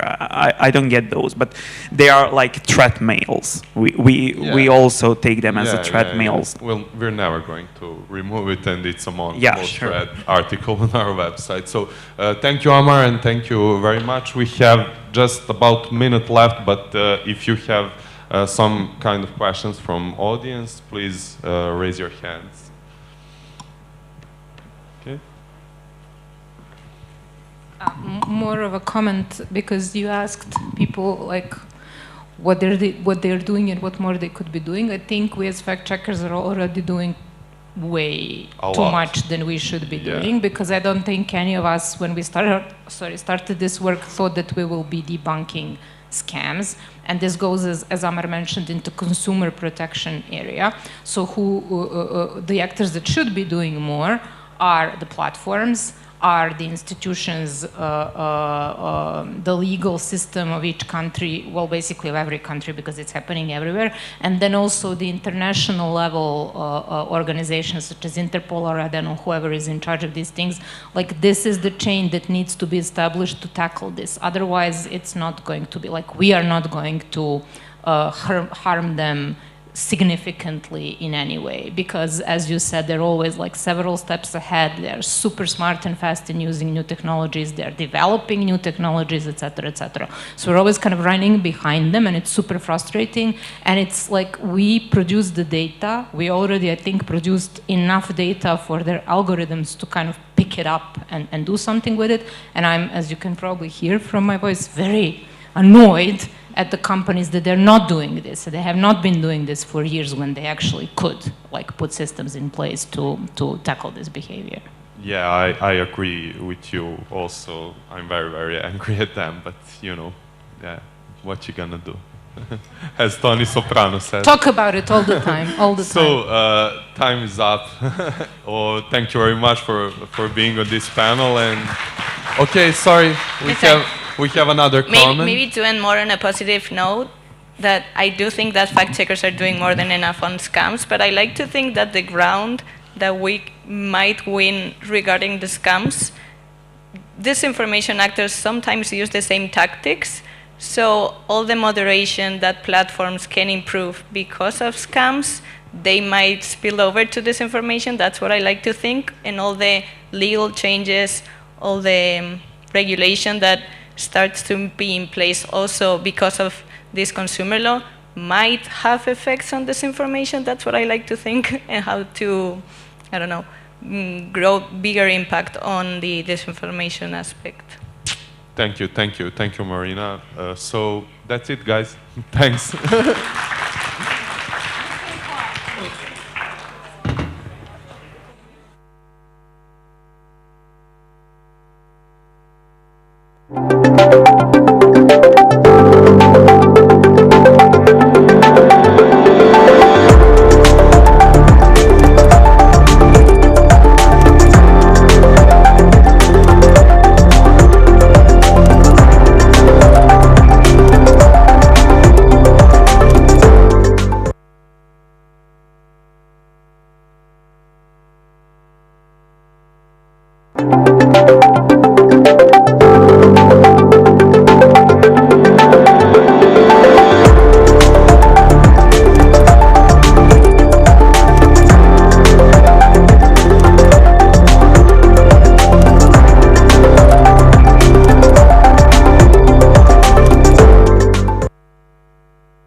Okay, this one is working.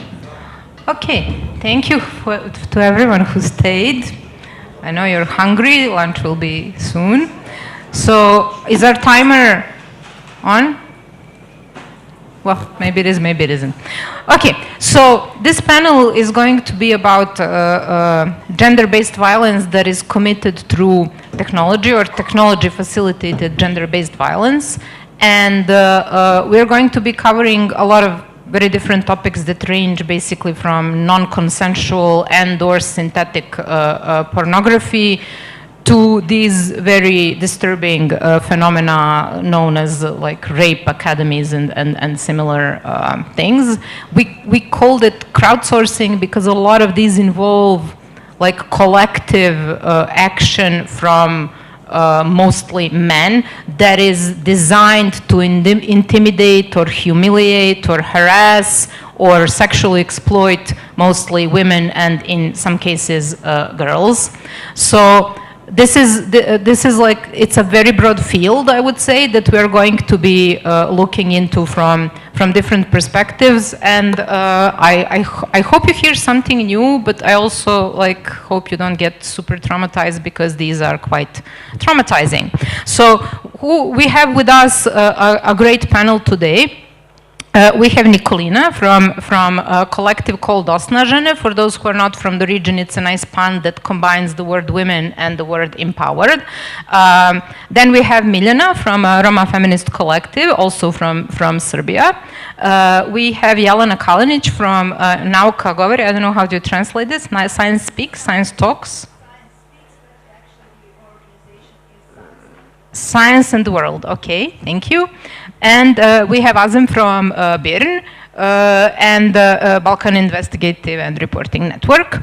And each of our speakers has a very, I would say, particular angle and area of knowledge about this phenomena. So let's dive in with Nikolina. What Osnažene did is a very, I would say, well reported on investigation of Telegram groups that were working, well, I want to say like secretly, but the numbers are so huge that it's like questionable whether you can call it that.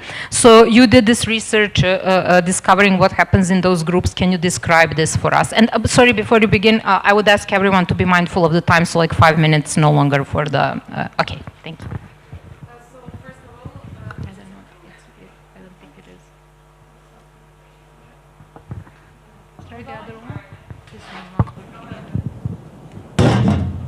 Okay, it's working now. First of all, I want to thank you for the invitation. It's a pleasure to be here. And in 2024, our organization uncovered more than 40 Telegram groups operating across the Balkans, where, okay.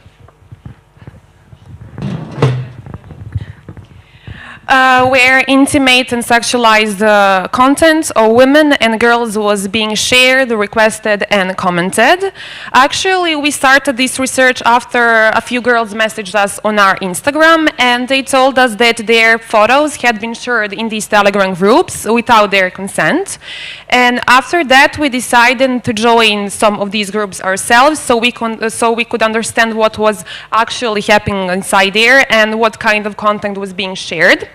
And we spent around 3 months inside these groups while we were working on this research. And it's important to point out that one of the largest groups we identified had more than 70,000 members. And I think that it's very important in this case to talk about numbers because it shows us that we're not talking about a few isolated abusers or about small hidden chat. We are talking about a massive digital ecosystem of gender-based violence. And also the content shared in these groups included different types and forms of abuse. First of all, as I mentioned before, there were intimate photos and videos of women and girls that were shared without their consent, and we often call this revenge porn. But it's very important also to be very carefully with using this term because it can make the problem sound too narrow, because when we said revenge, it can make sound like the person had a reason to do it, but it's not about that. It's always about the pressure, about control, and about the power. So it's better to say sharing intimate images without consent. Also, in some cases, male family members secretly photographed and recorded women in their own families, including mothers, sisters, and other female relatives.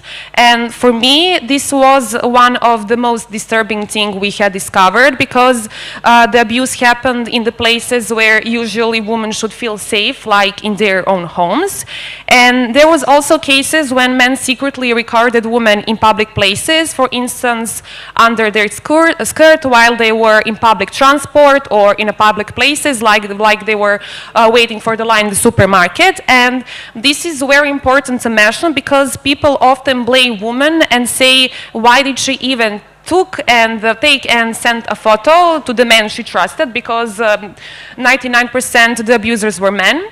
And in many cases, women even didn't know that they were recorded or photographed. And this is important, because the point is not whether she sent the photo. The point is that no one has rights to share that content without consent. Also, we found content involving minors. Some members were specifically asking for underage girls, using coded terms such -18 or things like that, so they could continue exchange that kind of content in private chats. And that was not the place just where content was shared. They created a culture where women's dignity, privacy, and bodies was treated like something public. And I think it's very important to point out that digital violence is not just digital, and it's not just happening in some other place like online, because that's something that very people think. But in our cases that we had documented, it moved very quickly from that online to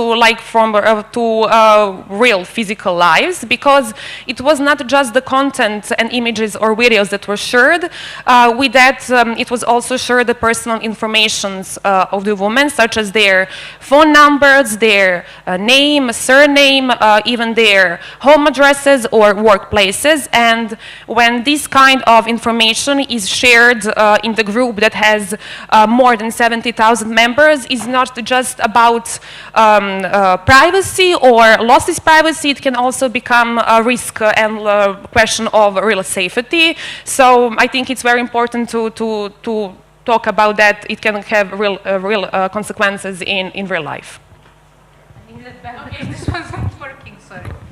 So I would like to switch to the research. Oh, you have your own. Okay, great. I didn't see that. Birn is tracking. You have two working mics. Share it. Don't hoard the mics. So Birn is tracking basically the digital rights violations in the region, and in this database that you have collected, you also have these examples of gender-based violence. So can you briefly run us through that? What does it look like? What's the database, and what are the examples that you could share with us? Yeah, sure. Hello, everyone. First of all, thank you for having me, and thank you for the invitation.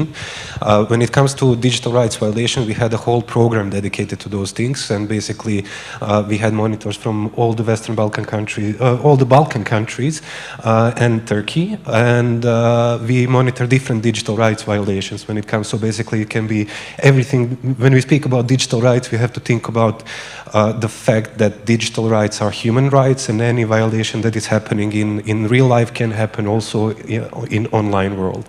So we kind of look at it from the perspective of human rights and then legal rights that we have. The base has thousands and thousands and thousands of different cases. If you look for BIRN, B-I-R-N, monitoring cases, you're going to get to our database, which is quite easy to navigate and quite easy to find the cases. You can filter them by the country, by the different kind of violations. When it comes to specific cases, like in the past, I think it's been running for at least 5 years. It was before I joined BIRN, so I'm not sure about the exact date, but we had cases of, when it comes to violation against women and violence against women, quite often we have noticed, for example, that women journalists have been targeted online by doxing, by sometimes even organized campaigns of online violence against journalists. One of them was, the first one that comes to my mind, it's Dalia Hasanbegovic, who has been been dragged through online sphere and online media. Then we have, I would say, more serious, but every case is a serious, but we had cases of similar to Telegram groups, revenge pornography, artificial intelligence generated pornography, undressing apps, and many of those cases are similar in each of the countries that we're monitoring, but they also have specific angle for each of the countries. For example, sometimes that violence, online violence against women, when it comes to Bosnia and Herzegovina, also has nationality related to them. Or for example, Kosovo-Serbia situation, there is a lot of things related to relations between Serbs and Albanians. So while it's similar, the region is actually having their own specific problems, each of the country and each of the cases. We try to basically, when collecting those cases, and our monitors that are basically hired to follow the cases every month and from these different spheres, we try to publish a monthly review. I think Maggie was speaking about it an hour ago in this backstage room. So if anyone was there, you can you probably have more details into it. But we publish monthly reviews of the trends in the region when it comes to digital rights violation, and we sometimes, like if majority of the cases is cases related to violence against women, the report is going to be in that direction. And then we also have annual reports where we combine, Maggie is the lead analyst on that report, and we combine each of the countries and then some general trends, and those reports are also available on monitoring.birt.tools. Thank you.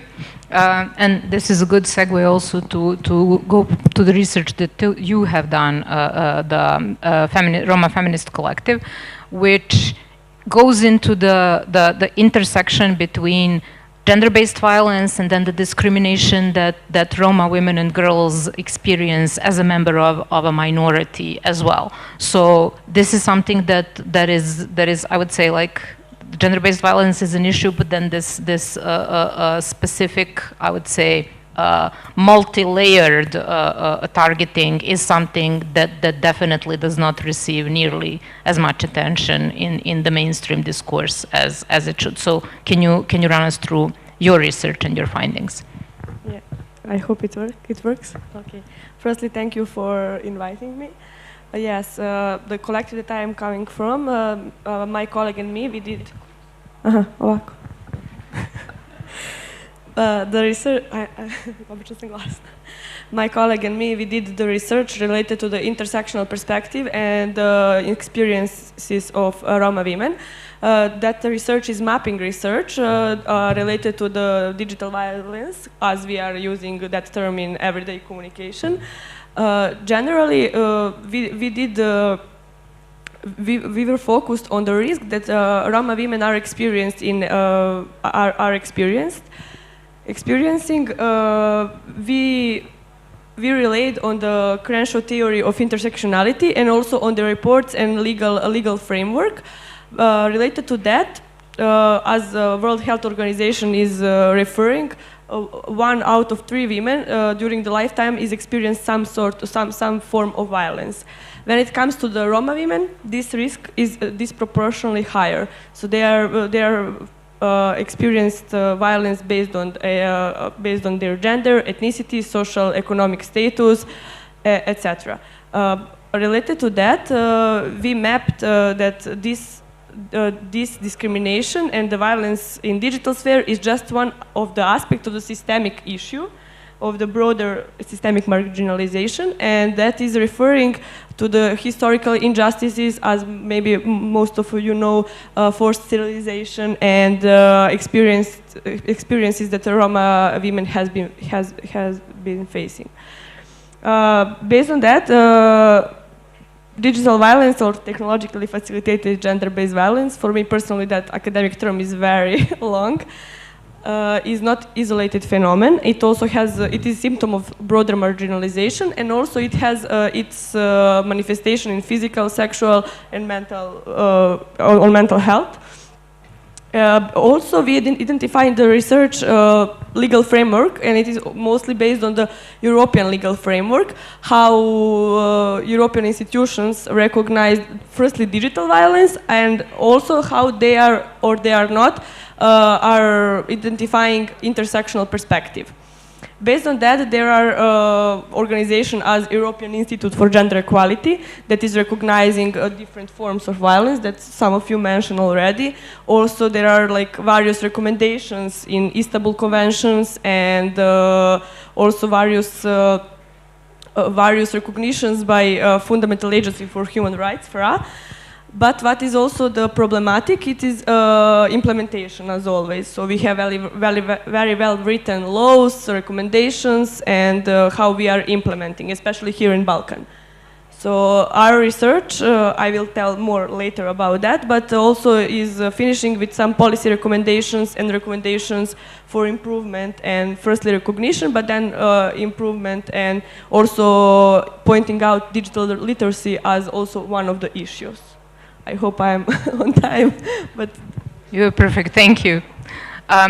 Okay, so Jelena, you're tracking like a lot of these phenomena that kind of shares a common name known as manosphere, and it's basically, I would say, something that brings all of these things together. So I would like a comment from you based on what you follow in your work and what we heard from our panelists today. Like, what is this? Where is this coming from? This is not like the cases as the case of the woman who has been drugged by her husband and then sold for other men to rape. This was also technology facilitated in a way because this was arranged online. We hear about these groups where men are sharing experiences on how to drug and rape women. So we cannot pretend any longer that these are isolated, as you said, isolated incidents that are done by some like unique deranged individuals. Clearly, the roots are broad. They are embedded in social structures and in norms and in patriarchy, and now they're manifesting online. So can you give us a comment on that? Thank you, Tiana, for inviting me again to this lovely conference. And I would like to ask our audience to congratulate and applaud to Zaštana, who is doing a really hard job. You really deserve this. Okay. So speaking about this technology and facilitated sexual harassment and misogyny, we have to go back to perhaps to the Paleolithic or something like that, because this is a phenomena that already existed and was on the curtain, but it is more visible and stronger than ever. It's like the misogyny and patriarchy on steroids. So it is easier than ever to make these nude kind of fake nudes. We have technology that exists only for that, and all the patterns that we see in patriarchy and misogynistic kind of behaviors are right now transposed to the digital technologies. So I would say that the root is patriarchy, like already Tiana said. But I would go back to the one sentence I hate, that people usually say, AI is only a tool, and it's up to you how to use it. We have tools like Nudify and Undress applications that were specifically created for undressing women and which were trained on the great large data sets of pornography. Some of those are like real pornography and some of those are data scrapped from the real people. So when you're using these kinds of things to make yourself nude, it usually makes your secondary sexual characteristics even larger, like breasts or something like that. So there is one thing of the sexual harassment of women, and the other thing is the perception of young people who are using it, how one's body should look like, which is completely wrong picture because it's based on pornography. And there are also variants of these kinds of tools that you can use to put someone in BDSM or something like that. And if people who are using it, like pubescent boys and girls are exposed to these kinds of information, that also influences their mental health and even enhances these kinds of views on the other genders. So we have to talk also about that and about the manosphere, which is basically a community of the men who are seeing women as their property. So we heard, Nicolina, that women are not even safe in their homes by their own family members. And there is a sentence, especially in these kinds of societies like Bosnia, like all the Balkan societies, I think it's a global problem, that women are safe if they have men. It doesn't have to be like it's father, brother, or they are married. But it's simply not true. Women are viewed as a property, as something to be undressed, used, and offered to other people. So that's the root, and we have to fight against that. But also there is, I think that in the other circle, I will talk more about regulation. But the problem is that boys are left in this process of the mental evolution. So we see a lot of trainings, a lot of things for the girls, where boys do not usually cooperate. They are not participants. A lot of things are given to girls, and we don't have programs of the manosphere, the boys and men, because it's really, I hear the people who are like self-proclaimed gentlemen in this society who are sharing the videos of sexual acts with their friends, sexual acts with their, I don't know, lovers, women, wives. So that's not only in the digital world, that also exists on the analog world, and so the digital world is the reflection of the analog world. Thank you. Time. So, as you said, we have identified a lot of problems and manifestations. In this round of questions, I would like us to talk about actions and what can be done and what has been done and what the results looked like. So to start from you again, you didn't just research and establish facts, you did other things as well. What were those things and what did they produce? We collected all the evidence we could, and after we published our investigation, we sent it to the authorities responsible for high-tech crime in Serbia. And this included all informations about Telegram groups, links, screenshots, usernames, and even the identities of the people involved, because some of them were not even hiding who they were, but there was no actual institutional response. In some cases, some of the people involved were called for some kind of informal police interview, but it didn't lead to any kind of real responsibility or real consequences. And for us, and for me personally, this means nothing, and it's not enough, because it doesn't stop the harm, it doesn't protect the woman affected, and it also doesn't show us and the community that this kind of violence is taking serious. And I think that this is one of the biggest and most dangerous problem, because when people see that there are no real consequences or real responsibility, they are more free to continue to doing this kind of things. And when women see that there is no real institutional response, they are less likely to report. Also, when we are talking about the context in Serbia, there is also another big problem, and it is the law. Because in Serbia, revenge porn is not clearly recognized as a separate criminal offense, and this makes everything even harder for women, because it can be very complicated. In many cases, she has to start the case herself through a private lawsuit. She needs to pay a lawyer, she needs to pay court costs, and in some cases she even needs to collect all the evidence by herself, which can be very complicated, very exhausting, and very stressful. And some of the women even give up because they don't have even money, or it is too complicated. When we saw that there is no real institutional response, we decided to start action on our social media, and we asked our followers to help us to report all of these Telegram groups to the Telegram directly by sending emails. And actually, we gave them a clear instructions on what to send, the link of the groups, usernames, and the short explanation of what kind of content was being shared there. And actually, a lot of people joined us, and because of the mass reporting and the public pressure, we succeed and managed to shut down the most of the groups, even the biggest one that I mentioned before, who had more than 70,000 people.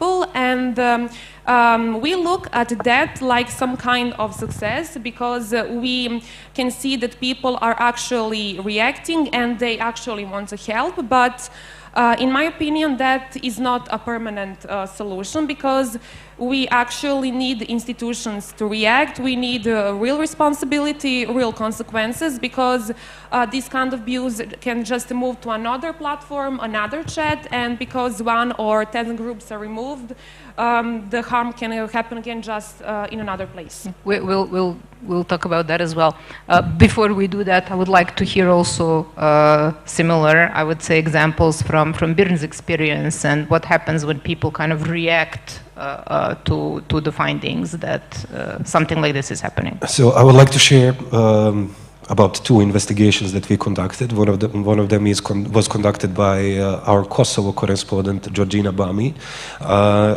She published an investigation at Balkan Insight, which is our English language website covering the whole region. What she did, basically, she located more than 440 videos on TikTok, which were basically slut-shaming of underage girls and women. But since the job was like covering the whole Western Balkan 6 countries, it was too much to do it by hand, basically, to go and watch the videos. And what she did is that she joined forces with guys from Crypto Party Tirana. They are a collective from Tirana, Albania, who helped her to go into API of TikTok, write a script which is going to run through the videos and which is going to basically send the links or mark links of the videos that might be slut shaming and might be the content that we are talking about. After that, we have established a direct line of communication with TikTok, and after presenting them with evidence of what we have found, because it's clear violation of TikTok rules, the TikTok removed many of those videos. I'm not exactly sure about the number of them, and has removed profiles that were sharing that kind of content. That investigation unfortunately didn't have legal consequences because it was hard to identify who were the people behind the profiles, but we at least managed to remove the content from online platforms, and thanks to that we now have, if in the cases when we notice that there is something similar, we have direct line of communication with people responsible for that.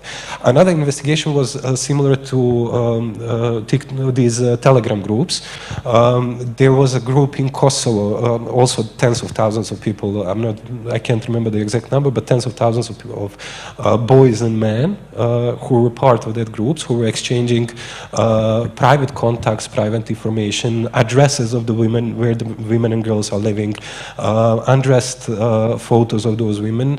And when one of our colleagues from Kosovo office, I'm not going to name her because of what has followed, when one of our colleagues from Kosovo office also infiltrated inside the group and reported about it, they started sharing her personal contacts and personal information. That led to a lot of threats to her life, a lot of harassment. Basically, she had to change the address she was living at. She had to change the personal phone number and everything. The police in Kosovo has managed to identify who were the guys who started the group, but because of the lack of legal legislation, only what they got is that they were fined with 2,000 euros. So it was not even a criminal proceeding. It was the misdemeanor. Yeah, thank you. So we sometimes see that investigations do bring concrete action and do bring concrete results, but the problem is, as Nicolene, sorry, bugged a bit. As Nicolina said, is like you close one of those groups, but 3 others are going to pop up quite quickly. We also have noticed that these trends about Telegram groups and in our investigations and reporting work, that these trends, it's not that they are popping, first pop up somewhere, those Telegram groups, it's like simultaneously that they're popping everywhere in the countries that we are covering, and in most of the cases it's a similar situation. And I would like to mention another one, when the Andres app, shortly. We had, because it's very hard to investigate these things without jeopardizing yourself. And we had when we were reporting about artificial intelligence, AI-generated pornography and child pornography, one of our colleagues infiltrated in that group, but we had to prepare all the necessary documents and materials. For example, like if you go undercover, you need to have a permission from the director of the whole organization. Everybody needs to be in the loop. You have to create your own persona for that group, and then we have to create documents which are supporting that this was investigative work in the case that the police cracks down that group and they come close to our journalist or a reporter doing that work. Which is quite ironic when you think of it, that you need to put all those safeguards in place when they're not really doing anything to stop this kind of behavior, or at least nothing efficient, right? Sometimes it's efficient, sometimes it's not. Like one of the things where the police and in general police organizations are very efficient is when it comes to child protection, child pornography, artificial intelligence. Just the most gruesome things, basically. Because those most gruesome things are regulated by the law, and they have the legal right to basically act immediately. And because of the topics are so sensitive and the group is so sensitive, they are acting immediately. Yeah. But when it comes to women, quite often the problem is that even when women report these kind of things, the capacity for processing that many reports is almost non-existent. And very disproportionate to what happens in real life, which they don't, and this brings me to what you mapped, which is one of the issues, is that the institutions do not recognize this as real life. They say, this is what we had, when we would report something like that comes up with fact-checking, and they would tell you, we cannot act unless something happens, when something has clearly already been happening, and they do not see it that way. So can you give us your brief of where the legislation is and maybe where it should be for some sort of effective response to actually be put in place? Yes, thank you. So yes, I would continue on this in the terms that many forms of cyber violence are identified legally, and I'm speaking now in the case of Serbia. They are on the paper they are ratified conventions and everything, but when we are putting in the reality, there is huge gap between the conventions, the recommendations that are not legally binding. So, for example, Istanbul Convention, it is convention that is giving the recommendation, but it's not legally binding. And this is the huge gap in the reality, not just with Istanbul Convention, with many other conventions that most of us probably very aware of it. The second thing that I wanted also to mention is that lack of criminalization that you already mentioned, criminalization, the form of digital violence, technology. So I'm using this digital. I really yes. This academic term, technologically facilitated, is okay. Generally accepted, but me personally, I have some how to say, a rejection personally to that. Anyway, I wanted to point out that lack of the criminalization of various forms. So we are not taking that serious. Except it has its manifestation in the physical world that we saw very often in Balkans. So various femicide in Serbia, in Bosnia, there were online femicide and so on, like Instagram or Facebook Live. It was last year. So we have to be aware that that woman she reported, but they didn't take it for seriously. So this is the huge issue. Anyway, to make it shortly, in our research, we are focused on the human rights pillars that are prevention, protection, investigation, and we are also pointing out empowerment. When it comes to the protection, there is also the part of accountability of the social media, as it's Instagram, Telegram, Meta, etc. Also, how they are accountable to remove to protect the users and so on. Also, there is the huge recommendation related to the digital literacy and raising awareness how we should report to make it user friendly, so that everyone can report if a woman person feels unsafe or threatened. Apart from that, there is like moderation of tools simplifying this reporting mechanism, ensuring this transparency, and investing in this victim support system from schools, from educational systems, and so on. There is also the huge recommendation how to improve implementation of all of these mechanism existing, and how to divide this digital gap, and generally how to address systemic marginalization with the digital tools, how to use digital tools in our favor to reduce this gap and discrimination and historical injustices. Also, these supportive networks are also one of the recommendations related to the reporting. As Osnažene, I really appreciate your work and everything. I'm saying this now also publicly because it's very important when a woman is reporting and don't feel seen. Is it already in this victim position and everything? Doesn't have trust. So majority of women doesn't have trust in the institution, and especially when you are from a marginalized community, this is like even lower trust in that. So these kind of support mechanisms and this naming and shaming, as it worked in that scenario, but it is not long-term solution. So there should be some systemic issues are requiring systemic solutions. So it has to be a comprehensive approach to all of this. Yeah, thank you. And part of that definitely, as you also briefly mentioned, is the accountability and responsibility of the platforms, of the tech companies themselves.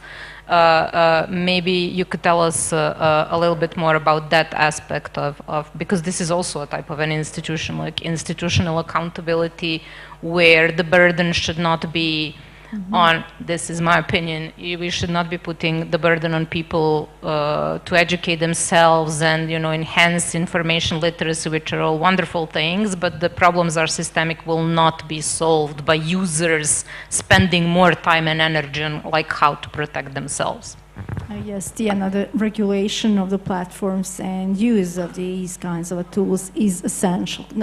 Quintessential, because when we are talking about these kinds of things, it's always when a woman undresses herself, she's characterized as word, whore, and while there is a certain kind of fetish into this, that you want to undress someone. First, I will go back to the laws. According Bosnian laws, Republic of Srpska and Federation, according our criminal laws, they were changed in the August of last year. So there is an article which says if the picture, something was digitally altered or something like that. But when you ask inspectors about it, do you have any kind of a complaints or cases, they say that they don't see that. Basically, no one reports it, no one comes to them. So either the victims are uninformed or afraid. I know that there is a guide from UN Women which actually says under this article this is criminal offense, under this article this is criminal offense, so it can be used for the victims. And sometimes victims that don't even know because of the shame or something like that, they don't even know what to put as the evidence. So we have to still work on this kind of a literacy. But also there are prejudice for the victims. which cannot be regulated. For example, if you're a famous person, if you're an actress or a singer such as Taylor Swift, it is considered that it's a part of your job to face these kinds of things. Or it's just a joke. Or if she doesn't know that I did it, that I made her naked photo, it doesn't upset her. So we have to talk about this. This is the part where we have to raise the awareness, always about raising awareness. But when it comes to the regulation, raising awareness about something by itself, it's never enough. So we are talking about regulation. So we see the platforms such as OpenAI. If you try to make certain kind of, let's say, prohibited content, it would tell you, oh, this content, is it drugs, is it some illegal material or nudes, it would stop there. Oh, I'm sorry, I cannot do that. So there is something into OpenAI in Midjourney. For example, I tried to make myself as Jelena Kalinic as a 7 of 9 from Star Trek. It never reproduced my face because it has internal algorithms which prohibited it from doing it. So you cannot do the undress kind of a stuff on OpenAI platform or Midjourney. But you can do it on Grok. Grok doesn't have any kinds of prohibitions, so you can undress people on Grok. And there are always, like I said, nudify and undressed applications, which are specifically designed for that. So we are on that thread of the willingness of the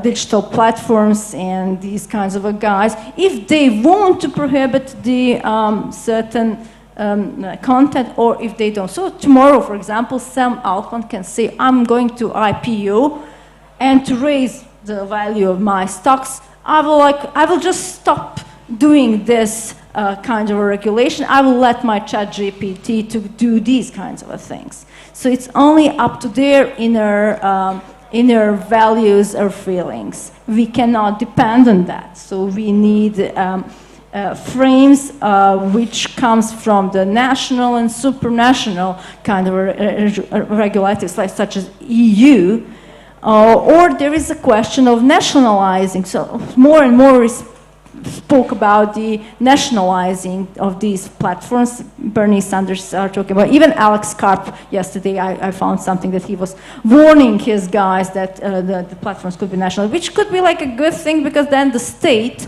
will have certain kind of overview and control. But what if the state becomes authoritarian, totalitarian, and fascist? Then what happens with these kinds of regulations? So it's always a double knife, but definitely we should insist on some kind of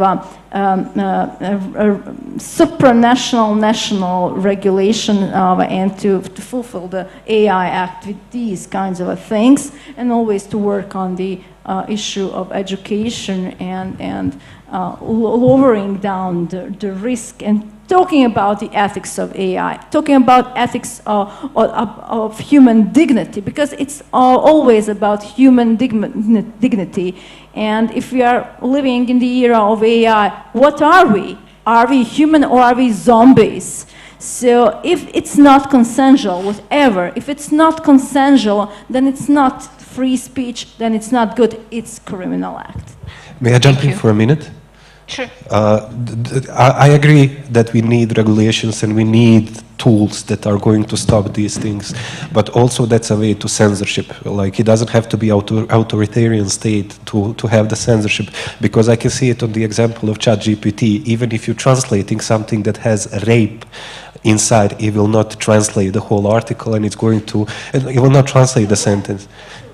Yeah, but till when? That's one of the things. But those tools that they are implementing in order to protect or to have safe mechanisms are backfiring sometimes because they are not well adjusted to the things that we actually need, but they are just generally written. It's a common problem with moderation, not just with this area, but generally, if you want to discuss criminal behavior, if you want to discuss hate speech, if you want to discuss violence, sexual violence, sometimes because the moderation mechanisms are inadequate, you end up being censored rather than having a platform to discuss it and maybe confront it. So that's, yeah. Okay. Quickly, and then we want to ask the audience. I just want to add quickly. So I would recommend also popular culture is very good tool for raising awareness, and I would recommend everyone, if you didn't see it, adolescent TV show on Netflix that is showing this peer violence, digital violence, and also involvement of institutions, and also the lack of the digital literacy of these new generations. So how also we should educate the institutions and people who are working there, also with new technologies, new emojis, new meanings, and so on. So I believe that popular culture is very powerful tool for raising awareness also among youth and also among parents, etc. Thank you. Do we have any questions from the audience? Maida, go. You were waiting, like. I think there's so many things. Thanks for opening the discussion. Thanks for talking about this, because I think raising awareness is very important, and not just about the digital area, digital aspect of it. Oh, sorry. Thank you. Not just, about the digital aspect of this, but I think the digital tools are just the conduit, basically, of the issues we already have present in the society. And I want kind of like every single person in this room to hear me. I am talking about women, but keep in mind this happens to men as well. When this sort of thing happens to someone, or, like when we are talking about this sort of thing, the response that women have is basically that to be less present, to be less visible, to not be on social networks, and then they judge others, like, why did you put your photo there? Why, basically, like, it's your fault that this happened. Keep in mind something that Azam said that about, let's say, undress apps. You don't have to have your photo in a bikini or something on the internet. People can undress you. They can, there could be photos of you somewhere without your consent. And that's also not actually the only thing that can happen. I know of groups where men, as I said, share the names and addresses of women and talk about women. So that's also just something. The problem is not the technology, basically, and don't think the answer is to be less, but to be more present, more vocal, more open, because the problem seems to be that we are shaming women's sexuality. So, yeah, thank you. Just hopefully everybody's present. Thank you. Thank you. I want just to add thank you for this, and I think also that we should move the focus from the women and this kind of being less, being kind of that we are always feel vulnerable. It's not in this kind of shaming. It's your fault that it happened. Like this is the case of how it's French woman, Giselle. This focus, how her case changed.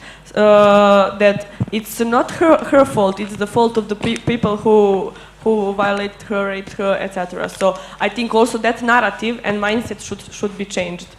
So I just wanted to add, and thank you for this. Any other questions, comments? Okay. Thank you so much for this discussion. I have two comments/questions.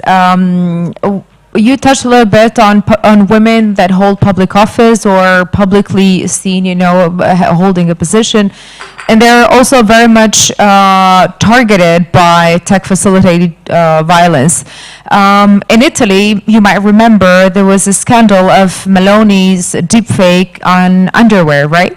And after that, it took Italy this personal experience by a woman prime minister to actually, drive the process for Italy to be the first EU member state to have a law that criminalizes unauthorized creation and spread of deepfakes. And my question is, do we need women in leading positions to actually legislate because they have the experience of being targeted or of being victims of tech-facilitated violence to actually see changes in legal frameworks or drive initiatives in the institutions so these crimes are actually prosecuted? That's the first one. Second is related to tech platforms, not only because of the rules and because of lack of content moderation they have or misuse that is being produced by different users, but also the economy section of it. I remember a year and something ago, Reuters had a series of investigations on OnlyFans on how this platform had created a market economy that was haunting girls and women across the world. Part of them were misused and coerced by their partners to produce content without their will and then sold on OnlyFans. Part of girls had seen it initially, as, earning some money on the side and then ended up in a network that actually abused them. So this is not only about the tech itself, but also the money that is generated from it. So there is no interest from the tech to cut that market side and also from any actor that is benefiting from it. So how do we address this side of the problem? Does anyone want to? Okay. Thank you for these comments and questions. So we have on one side the women like in India who are withdrawing from the social media because of the pressure, like you said. They don't want to be exposed, and we have women who are coerced and forced to be on the platforms such as OnlyFans, which we can see in another pop product, Euphoria TV show. I think that you already watched that one. The problem is capitalism, late-stage capitalism. So we have to make a new kind of a society in which these kinds of behaviors, these kinds of financial models won't be encouraged, and when every individual would be appreciated, has its own dignity, has the right to work in a way that they enjoy and where they can fulfill all their potentials, not to be extorted in this kind of way. Unfortunately, for this problem, the only way to do something is to change our society into something more human, with more love, with more empathy, with more sense for the position of the other human being, and give other human being a new way to live their lives, be fulfilled. So our society, whole society, is like the root of the problem. Change it in a matter of decades. Anyone else wants to address any of the questions? Hello. The question, do we need women in deciding positions? I would say yes and no, because sometimes while we all know that Meloni is a right-wing politician, and there are many policies that go against human rights just because of the situation that she was a victim of deep fake. And then they made a law. It doesn't mean that just because she is a woman on that position that happened. I think it happened just because it was her. If it was somebody else, some other women, even high in the government or high in the ministerial positions, I don't think that would happen. So it can be two-sided. Speaking of Bosnia, for example, we have such a complicated political structure and such a complicated system that one woman cannot do anything. Like, she has to have a support when making legislation. She needs to have a support of her club, first of all, that's going to propose the legislation, then needs to have the majority. So I don't think like one person can change. I think it's a pressure of society that has to be the one that is making the changes. We had good results when it comes to this gender-based murder. So basically, in Federation of Bosnia and Herzegovina, we adopted a law which is treating a murder of the woman. It's not a femicide. It's not strictly written femicide. So that's why I'm using this kind of framing. It's a gender-based murder of the woman. It came after the live stream femicide, which happened in 2023, I think. Yeah. Yeah, and then after that we had dozens of femicides which were not processed the way they should have been processed. So basically, depending on the kind of classification of the murder, they get either up to 20 or up to 40 years of the prison. Now it's a usually this law is asking for maximum sentences for the murder of women. But it came from the pressure of the society. It came from protests on the streets that were organizing all around the country, and it came from the concrete actions from the organizations such as Osnažene, which were dedicating their life in every atom of energy into changing small things, but this was huge. And then even when we adopted the law, we had to make an amendment because the first classification was a murder of the partner, and our traditional patriarchal members of one of the parliaments have said that also takes into consideration same-sex marriages or same-sex partnerships, and that we have to change and put specifically murder of a woman. So even after it was adopted, the law went into another procedure for 3 or 4 months until they made that change.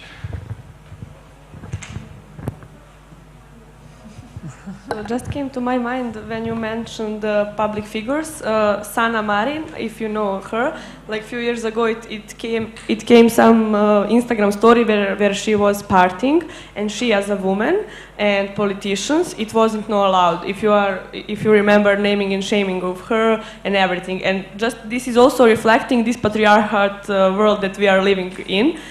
If the man was partying or something, that would be like, oh, he's car, kako bih rekao, Meraklija i slično. He rules, yes.